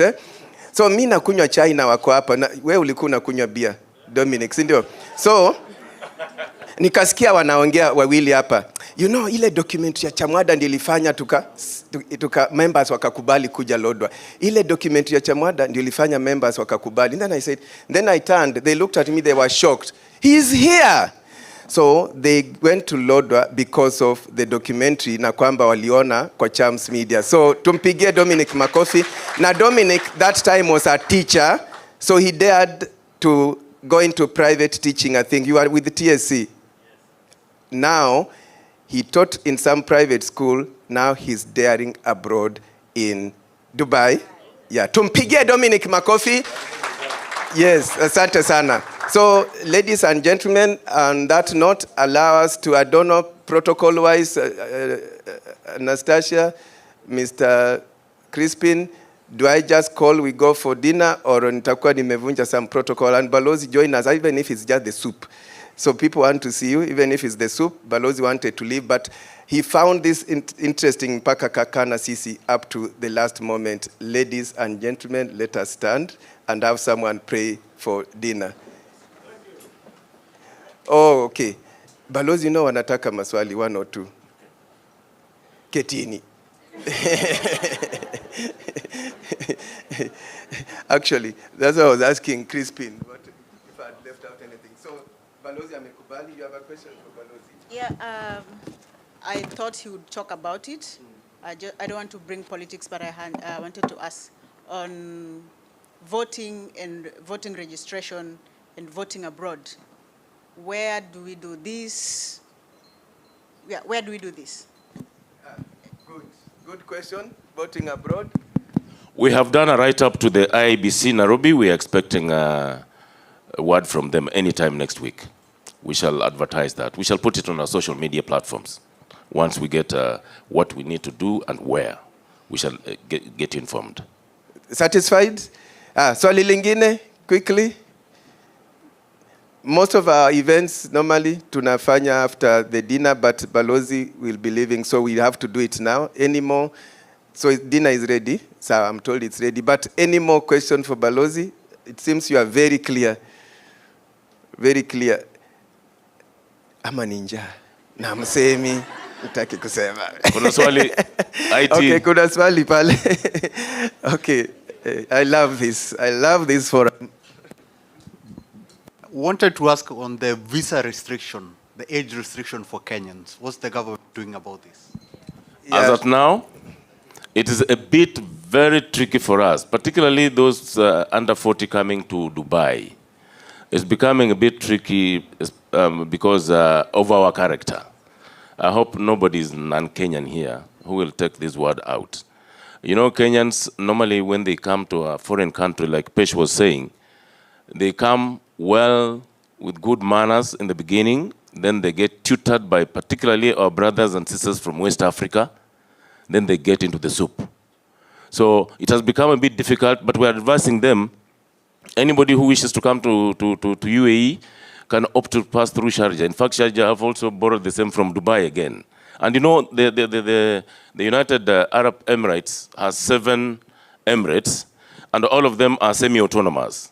So the laws of Dubai do not sometimes apply in Sharjah or in Abu Dhabi. But what we are advising is you can come through Abu Dhabi, but still access Dubai. So if you can get a visa from entry or whichever, Sharjah, you can come in. But it's a bit difficult here in Dubai. We had a meeting with the migration people, but they were also, playing ping pong. They do not want to be sure of what to tell us. They say, oh, we are going to introduce, we want somebody who will be coming here to have a recommendation letter from maybe a certain organization, a parent, particularly to those under 40 years. Because wakikuja, wanakatalia huku, wanasema tunatafuta job. Job yenyewe hawana, kunakuwa na ndio hiyo shida sasa. But what to do? Lazima to improve on our character. Chris talked about it. Tuambie vijana wetu wa majensi wafanyie mambo yao kwetu huko Kenya. Ugenini tufiche uchi wetu. Au sio? Aya, tufiche uchi wetu. Just one more. Pesha me insist sana. Nimemwambia ameuliza mengi, but Pesh anasema I'm just being Pesh. Yeah, fellow Kenyans, munisamee tunaenda kukula jamani. I want to put it in what Balozi have said, for you to speak to our fellow Kenyans, and also for those fellow Kenyans back at home to listen to us. The issue of the visas is not really about our behavior. Because for those people who were there when we had the other issue of degree, when they denied us visas, I was among the people who went with Bwanagelo Balozi. We went and met the minister, even in Abu Dhabi and here. And just like you have said, they never accept that they are denying us the visas. They will say it is under the discretion. A country can give or deny a visa. And they use the US as an example. They will tell you when you go to us to apply for a visa in the US, some people get it, some are denied. He said the only thing is that in Dubai, we have been very lenient, we give everyone. But overall now, what I understood, because as a person who also is coming from the airline, we also get affected by this issue. So the other day, we also had a meeting with the people from immigration because we wanted to understand how it's going to affect us in the aviation. And this was the answer that I can probably share on a corporate level. They said it is not an African thing. They are trying to remind the immigration of what they have been doing before, allowing everyone to come without the vetting. Just, it's not and so they saw that they probably start putting it an age factor. And then, just like you saw even last week, they introduced 4 visas. And they also said, now they are going to implement the visa, the 6 months visa they had said, it's going to be introduced, but they're never saying when. And neither will they even tell us when they do. Just like the day that they decided that Kenyans are not entitled to those visas, that day in the morning, I had a client who had done 170 visas. Out of those 70 visas, 40 were approved, the rest were all rejected. Did he get a memo? No. Is that the Dubai operates? Yes, it does operate that way. Can we ask them? We can't ask them. It's their country, they do whatever they want to do. Even as we introduced ETA, and we decided that you can have ETA, no more visas, and nobody came to question us when we made those decisions. So Kenyans, let's also be good with the way we report the things that are affecting us. We like concentrating on the negative. There's a lot of positivity about us in this country. Thank you. Yeah, thank you so much. I think that was complimentary. It was not a question, I think. No, that was a complimentary. Yes, she was complimenting what we are saying. And I think just one more. One more. I think after dinner we'll have finished almost everything. Good evening. My name is Leonard. So what is the Kenyan Embassy doing to attract corporates to invest back home? So we have very good companies here. So what are they doing to attract them to invest back home? Good question, Balozi. I think last week or the other week, we had a group of the Nairobi Securities Exchange. They were here, and we invited the investors within UAE, spoke to them, and invited them to come and check our country and see the possibilities of them investing. We are not sitting on our laurels. We had them. We had quite a number of them, and we marketed Kenya. We brought the picture out, including the slides. So those who want to invest in Kenya, and they have the monies, and they have the interests of Africa, and Kenya in particular, they are welcome. Remember also that on the African continent, You know, the landmass of Africa is only Kenya that has signed a SEPA agreement with UAE. That is we call it, what is it? No, Comprehensive Economic Partnership Agreement, SEPA, that opens out ways now to market Kenya wider than it has been. And then the tariffs and the reduction of taxes and all that will be infiltrated into the same. So we are not sitting back and anything. Alex? Trying to multitask. Hata mimi, I think I need a promotion when I go back to Champs Media. And thank you so much, Balozi, for, you know, normally chief guests and special in government, you're asked to give notes and to support in helping to write the speech, but you've written it without asking me for anything. So you know Champs Media very well. Makofi kwa Balozi. If there's no other question, I think we want to thank Balozi. Tumpigie makofi ya kilo tusimame. Simameni. I'll go traditional yetu ya watu inaitwaje fifth floor. So tunaanza makofi 1 2 3 and then miguu 1 2 3 makofi miguu miguu Balozi na wewe usiklap wewe ni mgeni makofi 1 2 3 miguu nani anapiga makofi makofi miguu. Asanteni sana. So asante Balozi, and while you are standing, I want a volunteer for prayer, and I know prayer is general. Ni Allah, asante Mungu, tukikula chakula. If not, I'll nominate someone. So any person and a volunteer. Na baada chakula kumbukeni murudi for the raffle tickets. Na kama utaenda too bad. Ukiwina una hapa Pauline hiyo haiendi, ni wenye wanabaki after dinner. Ukienda nao na umewin, tunaenda to the next person. And we have a presentation ya Gaku huko. So I think we are basically done, and this has been one of our best. Really, you people are amazing. Say, we are amazing. We are amazing. Really? Is that how you say when you are amazing?